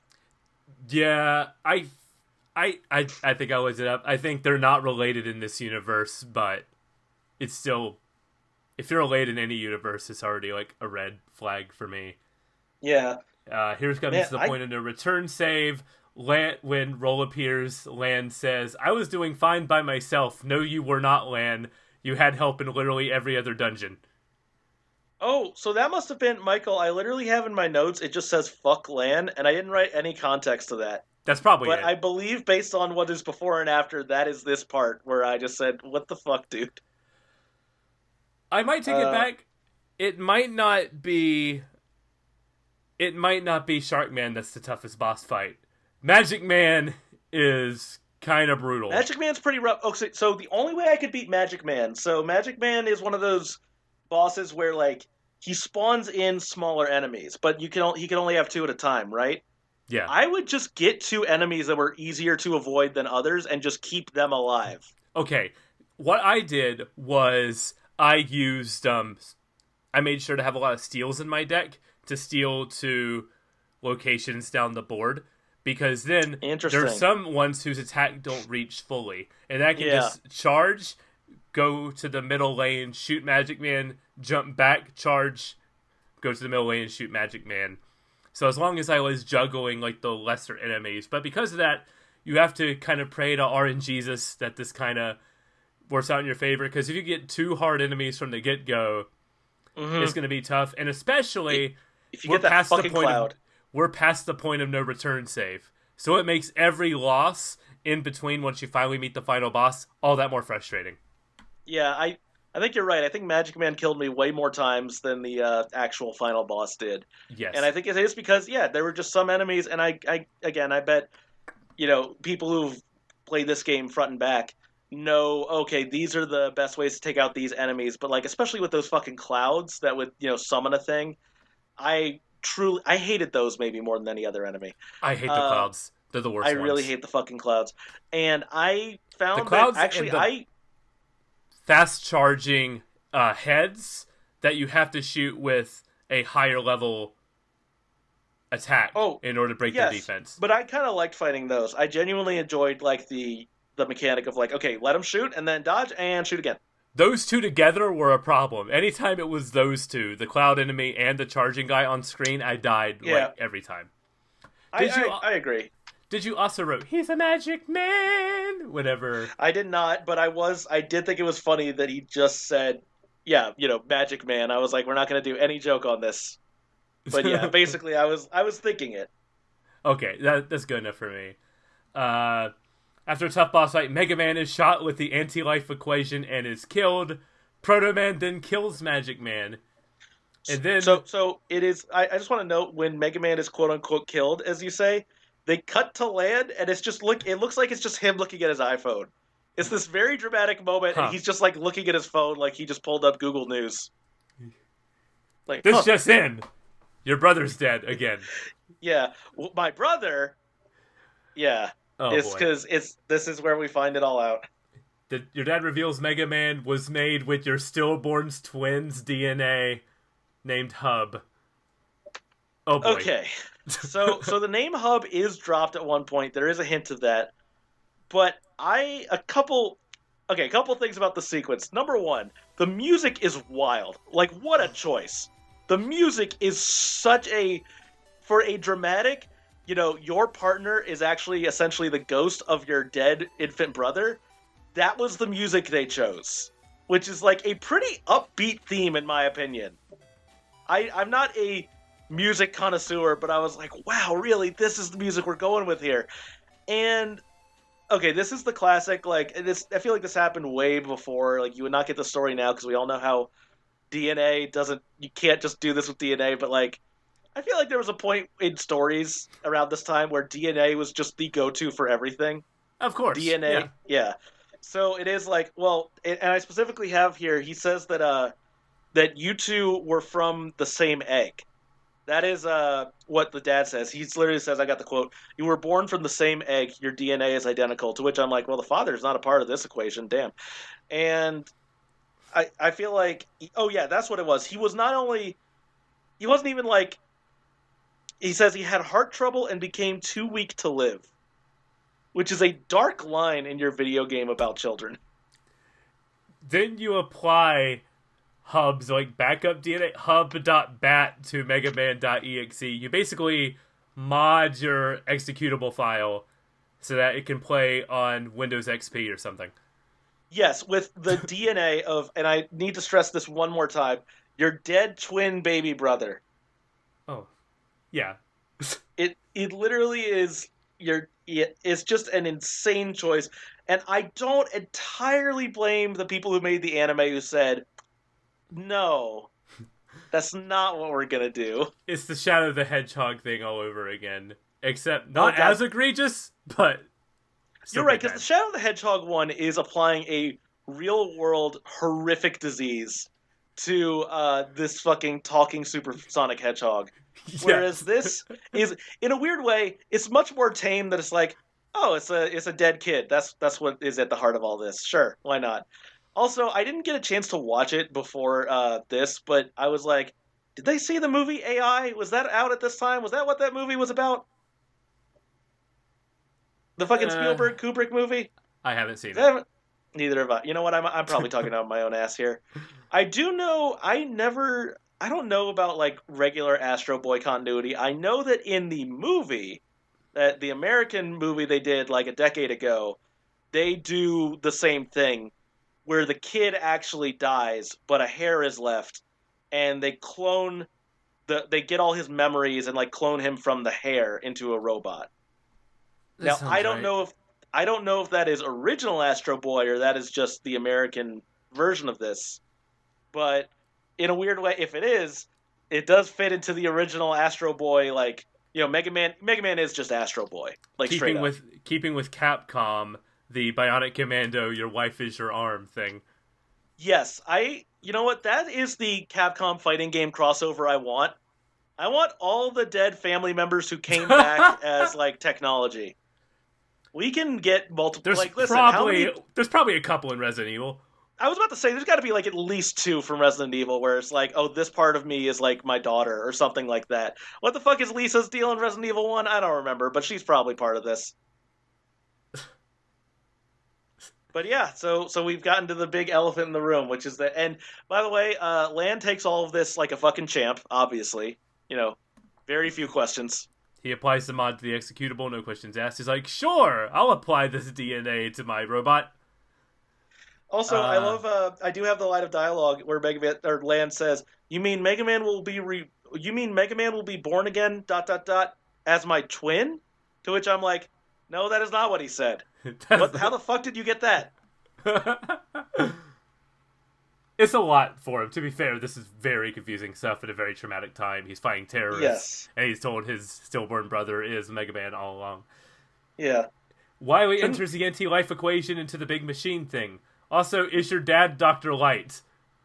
So, okay, I found this out. Your grandfather is Dr. Light. This was a very weird thing to not have in the game, in my opinion. Like, it was very weird that... And he is called Dr. Akari in this. I don't know why they decided, like, oh, he is not going to be in... Like, they don't address the Dr. Light, Dr. Wily thing at all. I mean, I say... They kind of do. They say... Dr. Wily says, like, I'm going to get back at what was done to me. I have to stress this. Wily turned evil because your dad beat Wily out of a spot in basically med school. Yep. Yeah, is that oversimplification or is that exactly right? I would say your grandfather, but other than that, yes. Okay, that was the grandfather. That is, other than that, no, Michael, you're correct. I have the dialogue here, too. And yeah, he basically just says, like, I made WWW because... Okay, sorry, the W3. I made the W3 because he wronged me 30 years ago. Hell of a grudge. And it's very... I don't know. I'm genuinely a little baffled at why they didn't have the Dr. Light stuff in this one. I know that it is addressed in later games, but it was very out of nowhere. Not to... Obviously, like, Wily is not much of a character in the original Mega Man games. But in this, it felt like they had a chance to make him more of one and then didn't. He's just, like... Wily is a non-factor in this game. I feel like all the other villains are more distinct. I would say every other member of W3 is more distinct than Wily is. I wanted to find out more about, like, Magic Man, dude. Oh my god, what is going on with Yahoo? They introduced Yahoo, he seems like the most interesting guy, and they just introduce him at the end. And it is so bizarre. It's literally insane. You know what it is, Michael? It feels like... That feels right, actually. Wait, sorry, what? I said insane like 15 times on this podcast, but me too, brother. It's a lot. I just want to note that Yahoo, to me, he's like when Force Awakens was coming out and they had Captain Phasma and they were like, this is the new Boba Fett. Everyone's going to love this person. And no one gave a shit. And then there was that one guy who like spun the fucking like stick around, that one stormtrooper. That to me is Yahoo. That was the one that everyone actually fell in love with. They wanted us to think Wily was the big bad, but no, Yahoo. I want more of him. So, it's final boss fight time. You're gonna die a couple times, and this is the part where I almost freaked out because there is a lead up to the final boss here that has random encounters, and I was like, "No, Oh my don't god, you I was so dare scared. do this to me!" I was so scared. It feels like a fake out because it was easy every time, and I They're did it very first try every easy. time. Or it might just because it was more hyper aware, going, "No, I can't. I'm not gonna let this fail this time. No." Yeah, man, I was a little nervous. I'm not gonna lie. So, final boss dude is like a giant bug thing that spawns bug things of different elements to shoot at you. It's not bad once you figure out the pattern of what you're supposed to be doing here. So I have a big opinion, which is I say big opinion, actually a very small opinion, but it should have been Yellow Devil from Mega Man 1. It was very bizarre to me. I guess they wanted to make up their own. If they're going to make up their own original, fight boss monster at the end, that's all well and good, but they should have done it more interesting. I don't know. Life Virus was a very generic, like, bug design. I had to look up a picture of him. Like, I have a picture pulled up now just so I can remember what he looked like. Because he The looks Life different. Virus, you mean? Yeah, he looks different Yeah. here than what he did in my head. Yeah, I don't. It's fine. I just would have preferred, like, I honestly thought we were going to get the Yellow Devil from Mega Man 1, and who came back in, like, all the other Mega Man games. The boss theme here is really cool because it's a remix version of the main credits theme. Is that what it is? Yeah. Yes, it is. I know, you're right. Yes, I did. This game has great music sometimes. It's a Mega Man game, so of course there's Yeah, good music. exactly. Yeah, except when you're finding out about your twin brother who, whatever. Yeah, I think this boss fight is a good final fight that I almost mentioned this. I found invincibility, it's both invisibility to just be OP as fuck in the end game because it is just like, okay, here's his big attack, and now I can just turn invisible and keep shooting. Yes, that and what's it? The wave attacks were clutch always. I through the couldn't entire use game. those. I was awful at those. I didn't. I took them out of my deck. Oh, sorry, not the like tidal wave thing, but like the energy beam that shoots across like in a vertical or a horizontal line across the screen. Oh, yes, yeah. I could not figure out the waterways. They were good in theory. Also really liked the big golden dude that falls from the sky and attacks in all four directions, because you can just easily, when you start a round, you can just throw that for the middle of the stage and it'll break up the stage and hit on all four directions and do. Wait, like, I don't know what you're talking about. It's the little like golden bunny rabbit anvil thing. Oh, Did you not- sorry. I thought it was part of a life virus thing. Yes, sorry. No. I know what you're talking about. Yeah. Yeah, so he came in handy a lot, especially for this, because his attack was so high. If in a frenzied panic, I could just throw him anywhere, and he would knock down the defense of the life virus. So I could go in and just hit B with my upgraded rapid shot proto cannon and just knock his life bar down. Yeah, no, I think I literally just did a lot of charge beam stuff and like cannons. I think that was how I went into the final fight, is like charge beam and cannons. And again, lots of invisibilities. I just did a shitload of invisibilities. Yeah, me too. And so once you beat him, the thing blows up and you escape. It wraps up pretty quickly here. It's a typical, like, it's a very Saturday morning cartoon ending, which very much fits the game. All your friends are gathered around the front of your house, and they're like, well, first Lan friend zones Mail. Okay, here's like, okay. Lan and Mail, so I think I did write down here, like, when Mail is trying to basically get with Lan, I'm like, God, Mail is such a girl. Like, that's the vibe of this. That's her God, character. what a fucking girl this girl is. Which also is funny in the anime when Lan jokingly kind of like says, "Oh, we're a couple," whatever, to like I think it's pissing off Gutsman Kid. She like kicks him in the nuts and like walks away. She doesn't actually. It's not actually the nuts, but she like elbows him or something. So she like rejects his advances in the anime. But in this, It's the opposite I love here. how everyone is like, yeah, you two kids should be together. I'm like, I don't know, they're fucking 10. Like, just everyone chill out. Let's all like take a step back. They're all doing this, by the way, right outside Lan's house. I thought that And was. I was like, there, fucking. I don't know. Is there like a barbecue? Like, why are they all out here? there is, because there's a bit here where your mom says, "Uh-oh, I smell something burning," and then Lan says he's gotta go in the stove to turn it off to save Oh, her right. cooking. That is the end of it. That's the here we go again bit. Yeah. Like, oh, we gotta do this all over again, and then we get a kind of where are they now of all the robot masters, like little cute like cutscenes showing where Yeah, it was neat. everyone I is. liked it. Yeah, Yeah, here's where everyone, including the mother and daughter that were missing each other earlier. Did you catch that? I did not. Oh yeah, okay. I see. I'm watching this playing in the background to refresh my mind on some of these things, and they do meet up. Okay, Yes. Yes, they do. at least there's that. At least there's that. No, they I do choose get, yeah. to believe Thank Lan God. helps. Thank God that happened, because I was actually genuinely upset. I In was my head, canon genuinely Lan mad. said where he was because I could not believe, like, hey, there was a missing person over that way. Yeah. That Why was is everybody so... hanging around the power generator switch? Dude, the power generator's the cool place these fucking days. You know what I mean? Like, everyone's doing TikToks at the power generator. Then it pans over your room.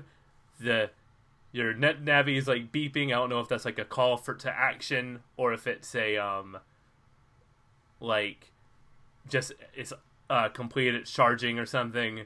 And we get our presented by Capcom with the time it took to complete this game. And that's Mega Man Battle Network. Yes. This was a ride. It was an experience. So, if I could describe it in a word, it would be rough. Yes.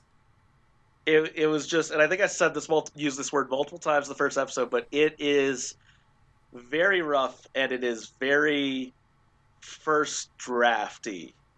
Even though, well, let me say this: everything outside of the combat is rough. The combat, I think, is really excellent. Like, I think they really had something here. The combat's 90% there. What it needs is different loadout slots and something to do with something in combat that I didn't use often was sacrificing a draw to get a second draw of cards. I tried that at first often. and didn't actually find it that useful. I would rather just, especially, and I also think it helps that later, when you really know how to organize your deck, you know to put more in that will be able to be used simultaneously. Compatible cards. Yeah, there's definitely. I'm sure there's like a meta to this that is interesting, but I was with you. Also, I did keep forgetting to, and this is not a fault of the game. This one is mine. I kept forgetting to just upgrade my deck. Basically, I would have to be like, oh right, I have a better cannon than this now. Like I need to replace all my cannons with this cannon. Every time, yeah, when I see one pop up of a cannon like that does 80 damage, I'm like, no, get out of here. Yeah, 100 damage or more, not less. Yeah. So I mean, it was rough, but like I'm glad I did it. I'm glad I did this with you, so I really like could power through it. So like I said, this was a new Mega Man experience to me. I am a typically 2D Mega Man person, and again, this was always something that was there in my childhood. Like I remember this in middle school; it was there, but I didn't really care about it. And I had been waiting on this collection in particular. I had like ROMs of the others, but when I saw this collection was out, I'm like, fucking A. And then I found out about the borders, and it was too late. And then, by the way, I want to note, it was literally my last play session when they put that update in there. Like, literally, I am in the final dungeon. I had just done, like, the ice part, and that was when I saved, and the next day when I came back, there were fucking no borders. But you got a bunch of other games to play now with that, and... Yes, 100%.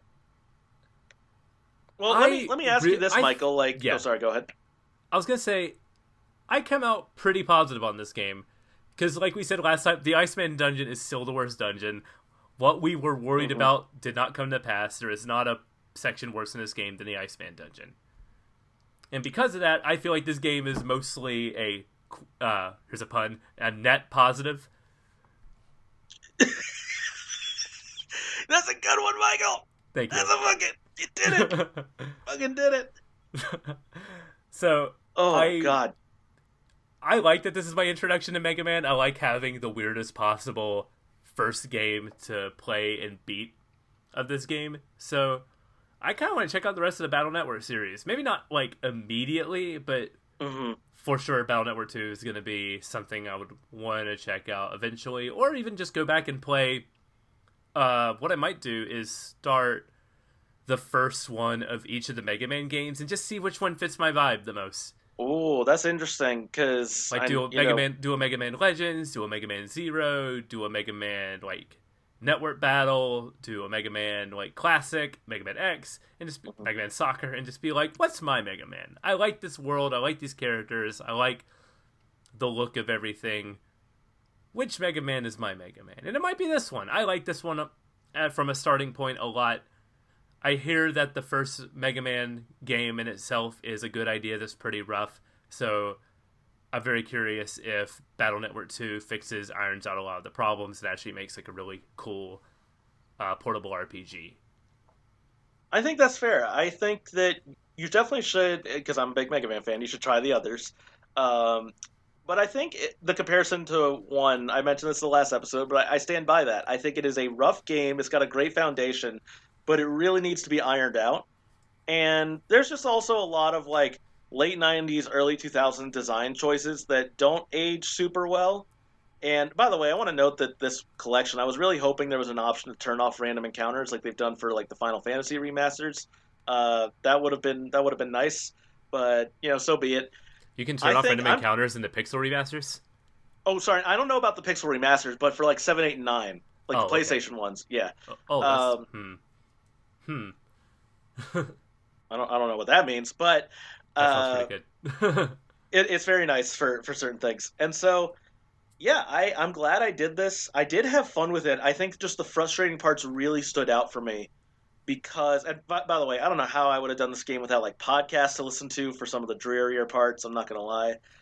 Again, shout out to Emperor Justinian on GameFAQs. This game was very interesting. It's an interesting piece of Mega Man history. I'm glad I watched the anime for it just to see how, like, again, a multimedia thing in the early 2000s was launched.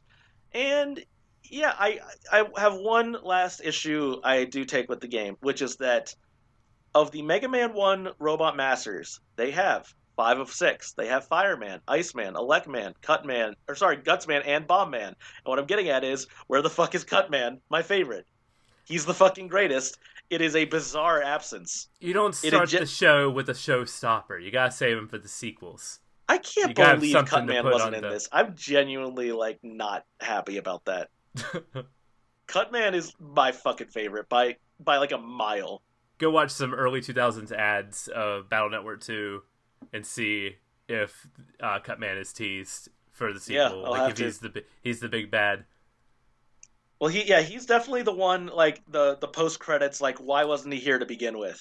Like, this is 100% fucking Nick Fury showing up at the end of Iron Man. Like, what's going on, Lan? Here to talk to you about the fucking Mega Maniverse. I forgot that was actually a game. So, and the we could Net call something Navi, else, but still. the Net Navi initiative.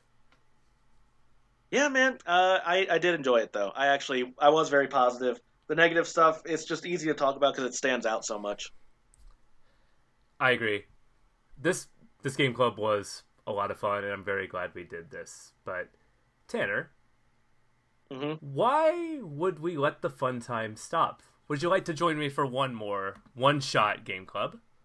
I would love to, Michael. So we're finally gonna do what I suggested and play WarioWare, right? This was listener. This was a genuine suggestion I made that like I don't think Michael even wanted to comment on. Well, because I already beat WarioWare like a month ago, so But it's still like a perfect video game. You can't beat WarioWare enough times. it goes against the spirit of being like Fine. returning to something, finding something I never played, having a new experience to talk about. Otherwise, it's just like, yeah, WarioWare's great. I played it last month. What more All do you right, want fine, from me? listeners. You can't see it, but I'm visibly pouting right now. Well, I wanted to tackle a genre we haven't touched on the show in a very long time with Firewatch. The idea of like the first-person narrative adventure game. I was kind of in the mood for one of those. And hmm I was looking through the list of what's available, like on PS Plus. There's a Steam sale going on. I was trying to find out what were some of like the more seminal ones. And then I found out something I've heard of, but had completely forgotten about. A game called Tacoma. Yes. So I'm not crazy. That is the name of a font, right? It's the name of a town in Washington State. Okay, maybe that's what I'm thinking of. So yeah, Tacoma. God, is that not the? Okay, yes, Tacoma. By the way, one of your games you suggested was What Remains of Edith Finch. I would like to note I have played that. I think it's fantastic. I don't know if I could do something that emotionally taxing again right now.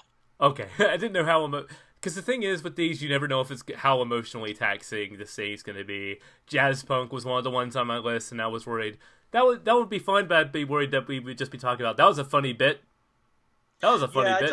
I totally get that. It can be hard in general to talk about like a comedy, especially if you can't like. I think it's easier for like a video essayist to do it because you have the visual there. You can like play the clip. I agree. But I will say, What Remains of Edith Finch is a fantastic game. One of my favorites in this walking first person like adventure type thing. But I have also never played Tacoma, as you said. Yeah. So let's get into some prep work. So this is right away. I'm going to frame this. This is a tragic story of a studio, which is where I don't think we've heard about Tacoma because it never got like its follow. It never got its follow up. It's never got its people who's like, yeah, their next game was great, but man, Tacoma was good too. It never had its like chance in the limelight to become a cult classic. It's Right. not there. It's in this weird space. So I want to get into this prep work. Tacoma is a first-person narrative adventure game by Fulbright. Fulbright is a Portland, Oregon-based studio that was formed in 2012 by level designer Steve Gaynor, game developer and director Johanneman Nordhagen. I apologize if I mispronounce any of these names. Animator Carla Zamania, and environment artist Kate Craig, who joined later that year. So most of the starting staff had worked together on the very well-regarded BioShock 2 expansion, Minerva's Den. Carla and Steve wanted to work together on another project after the expansion's development, and Steve was born in Boston. Was it born in Boston? Steve was in Boston to work on BioShock Infinite, and Carla was in San Francisco working on the Bureau XCOM Declassified. Remember that game? There's a lot you just said that like fills me with negative emotions, including the Bureau XCOM Declassified. But to be honest, Michael, I'm talking to you, and you just said the words BioShock Infinite, and listeners, for me and Michael, that is like a banned topic of discussion Yeah, because we're not gonna. it will. We're not going to talk about it. We're already 2 hours God, deep. We're not gonna. Yeah, God, you're right though. The Bureau XCOM, that was a weird time. Right. Bad time. I had that on a spreadsheet somewhere. Going maybe one day we tackle That would be. I will be honest. That would be a fun one to be like. What were they thinking? Is it a Yes. hidden gem, or is it like, no, this was right to like be forgotten? You're right. As a big XCOM fan, that's always been like a pillar of curiosity. I think it's backwards compatible for some reason. I don't know. Anyway, Ooh. so the small team came together at Portland, Oregon, getting a house together to work and live in. Kate Craig with the exception, working out of Vancouver remotely. The team worked together and created their first game, Gone Home, which a lot of you have probably heard of, which was lauded by critics by its storytelling and progressive themes, and would go on to win Polygon's Game of the Year award in 2013 and a BAFTA award for Best Studio Debut in that same year. Hey, Michael. Yes, Have you played Gone Home? I have not played Gone Home. Okay, I have. Just so I will be walking in with Gone Home experience. Okay. An idea for a second game was formed immediately, an adventure game that takes place in Tacoma, Washington. However, this was seen as derivative of Gone Home, so that idea was reworked. What was crafted instead was a story that took place on a space station, with the player participating more in the story compared to the previous work. Nina Freeman, the co-founder of Code Liberation Foundation, a nonprofit dedicated to increasing women's involvement in video game development, joined the studio as one of the development leads for this game. Tacoma was teased at the Game Awards in 2014, the Game Awards' first official year, debuting with a trailer featuring radio chatter. In mid-2015, Fulbright decided to do a massive reworking of the game due to the feedback from playtesters, and a new and improved Tacoma was shown off at E3 2016, with the game finally releasing in August of 2017. The reception to this game was cooler than it was for Gone Home, but still positive. Sales for the game was decent enough to keep the doors open at the studio. Steve Gaynor speculated this was due to a shifting landscape as well as a massive volume of games released in 2017. 2017 was a very, very packed year in both the indie space as well as the big AAA space. There was a lot of games out in 2017. I agree with this point that this game probably just got buried and lost in the shuffle. Yeah, I mean, when you mentioned this game, it was one that I remembered it. I did remember it, but I had just forgotten. Yes. And I had never played. It was in my library. And for what it's worth, part of the reason I was interested in this game in particular was because Gone Home was such a big deal, at least in like the indie game space.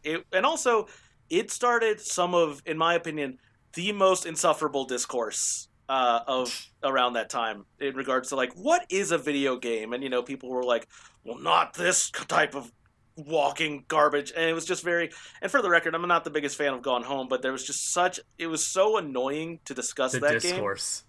Yes. The discourse was awful. What is a video game? It doesn't have a fail state, so I'm like, does it need one? And the argument that, well, technically it could be a fail state if you leave before seeing everything, so that's a form of lose. It's just like, what are we? Everything about it was. Just play this was the a thing. bad time. Interact with the medium or don't interact with the medium. Just. But I don't recall Tacoma ever having anything like that conversation. Like, it really felt like it came and went. And I think honestly, I watched a quick look from Giant Bomb on it and went, that looks neat, and then just never, it left my mind immediately. Yeah, it's just interesting. Because usually where I hear about these things is like Game of the Year discussions. Like I mentioned Giant Bomb. Giant Bomb's Game of the Year discussion is usually where I find out the indie games that stuck with them throughout the year and that they're pushing for. And those are the ones, like, I usually pad out my indie game list at the end of the year because when those topics come back up again, like, these are the ones that are worth playing. These are the ones that stick with you. Especially in, like, 2017, whenever the Switch was becoming a thing, whenever, like, PlayStation and Xbox had been out on the shelves for a while and they got the feel for that hardware, these were where a lot of indie games were coming out. So I was... Yeah, in order to find those, you mostly had to stick with like people and follow people that you trusted, and whenever they talked highly of something, that's what made me want to check stuff out. Yeah, I would say that. I mean, that about sums up why Gone Home was such a big deal at that time, because it was so the indie boom. I would say, I know that like someone would be able to correct me and say it started earlier, but like. Braid happens in, I want to say 2008. Maybe I'm wrong on it. 2008 or like 2009 or something. That sounds right.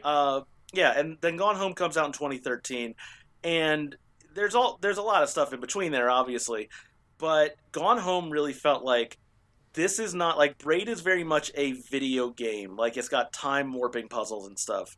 Gone Home is not that. Gone Home is literally like, you are here. And you're going to walk around and do stuff. And I believe Journey had also come out at this time. Journey was 2012. Yeah. So it wasn't unthinkable to have a game, although obviously Journey has more like platforming elements and stuff. Yeah. Dear Esther had already come out as well, which I've never played, but as far as like these kinds of first-person walking narrative games go, I've heard pretty negative things about Dear Esther. And that's the one people tend to... I think that's the one that people were throwing around the term walking simulator for. I think, yeah, and very derogatorily, whereas, you know, you guys have talked about Firewatch, and Firewatch, to me, was the peak of the genre. I guess it still is. Maybe it's Edith Finch. Edith Finch is a very different, like, it's a very different emotion it's going for. My favorite of these types that I played is probably The Beginner's Guide. I've never played that, in fairness. It's worth playing. Like, fair, yeah, I should play that. Really, well, but yeah, Tacoma, yeah, it just like everything you're saying is like, yeah, Game of the Year, or sorry, Game Awards reveal.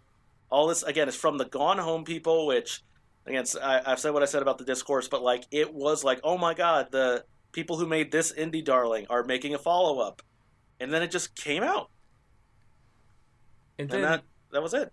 this is pretty much it, because I usually don't go further than the game itself for prep, but this is worth mentioning and sort of how I want to frame this whole discussion. Getting to some more heavier stuff here. In 2021, it was reported that 15 people had left the studio, including 10 women, during the development of their next game, Open Roads. The employees that left cited that the development of the game was plagued by a toxic work environment facilitated by Steve Gaynor, who was accused of micromanaging and belittling the women of his staff. After the departures, 6 people remained at the studio. In 2023, Steve Gaynor is the only remaining member. Yeah. This reeks of a studio that was, because we talked about, they were a tight-knit group, they lived together, they described it as like living together like a rock band, and then they took on more staff members, and it just grew and grew, and then it's less of a band, and then when you have like a company like that, someone has to be at the top, and the person at the top, there's like a mentality that comes with that true selves get exposed in that moment, and then it just became a toxic work environment because of that, and this whole promising darling of a studio just instantly made 2 games, and now it's on its last lifeline. Like, one employee that no one wants to work with is the only member, which that's not good. No, man, like you said, it just, I mean, it seems like this guy was always this, like it when they brought more employees on, it just probably exposed it more. Yeah. And it's just unfortunate, but, I'm more mad at the people who are driven out, especially when they leave the industry because of stuff like this. I don't know if these particular people did, but, they're elephant in the room as well. There's no getting over the Gone Home at the time was like, this is around the time of like, I think pre-Last of Us DLC. So like Gone Home was one of the big games to have a lesbian relationship at the center. Yeah. Like that, And so I think there was a bit of like, not disappointment, because I don't think you should lionize anybody like this, but I think there was just a sense of like, oh, this guy was a fuck. Yeah, he just ran a toxic work culture, despite the fact that he fucking made this game about like a lesbian, essentially. And, in the end, he was just a piece of shit himself, by all accounts, at least. There's multiple layers to the sadness here that I feel for this studio. So I think going back and playing like their last game as a sign of what could have been. What promises are here? What add-ons to like the sort of narrative adventure walking simulator game are thrown here that could have been expanded on with another game, or this team working on a completely different thing. I want to see what this team was capable of when they were at their like creative like apex. Yeah. And I mean, it's interesting because you've also, like I said, you covered Firewatch. So this is post Firewatch. This is like, all right, how are, quote unquote walking simulators, what is the next stage of evolution? Because Firewatch, y'all crushed it. Y'all crushed it with Firewatch. So what happens next? In this genre. And yeah. Yeah, exactly. Yeah, obviously different developers. Developers. Not Kevin Santa. But yeah. I will just say, for any listener or you, Michael, like if Gone Home is like free, that game is short as fuck. It's like an hour.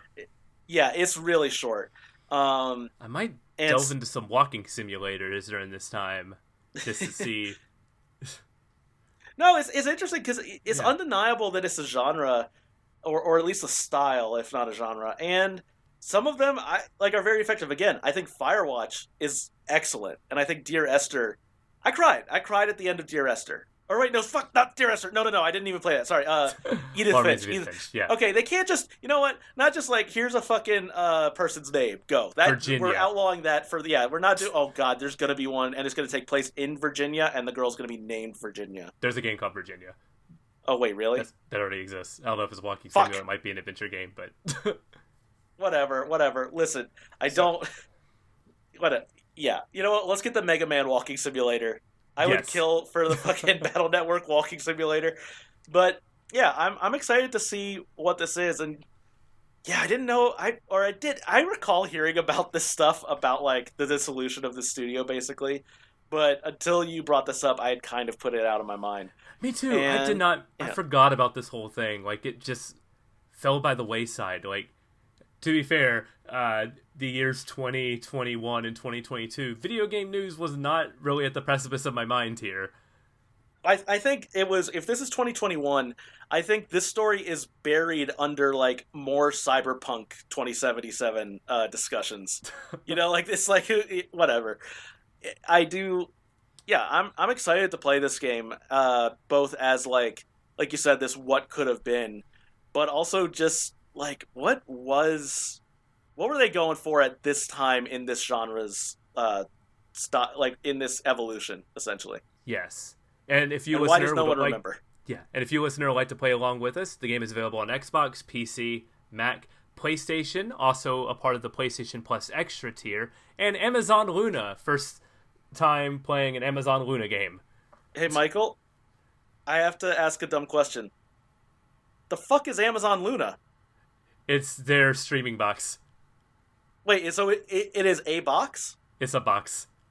Or you can play it on Amazon made Amazon a Fire streaming TVs. box? Like, not like a Fire TV. Like, literally, is it like specifically for games? Yeah.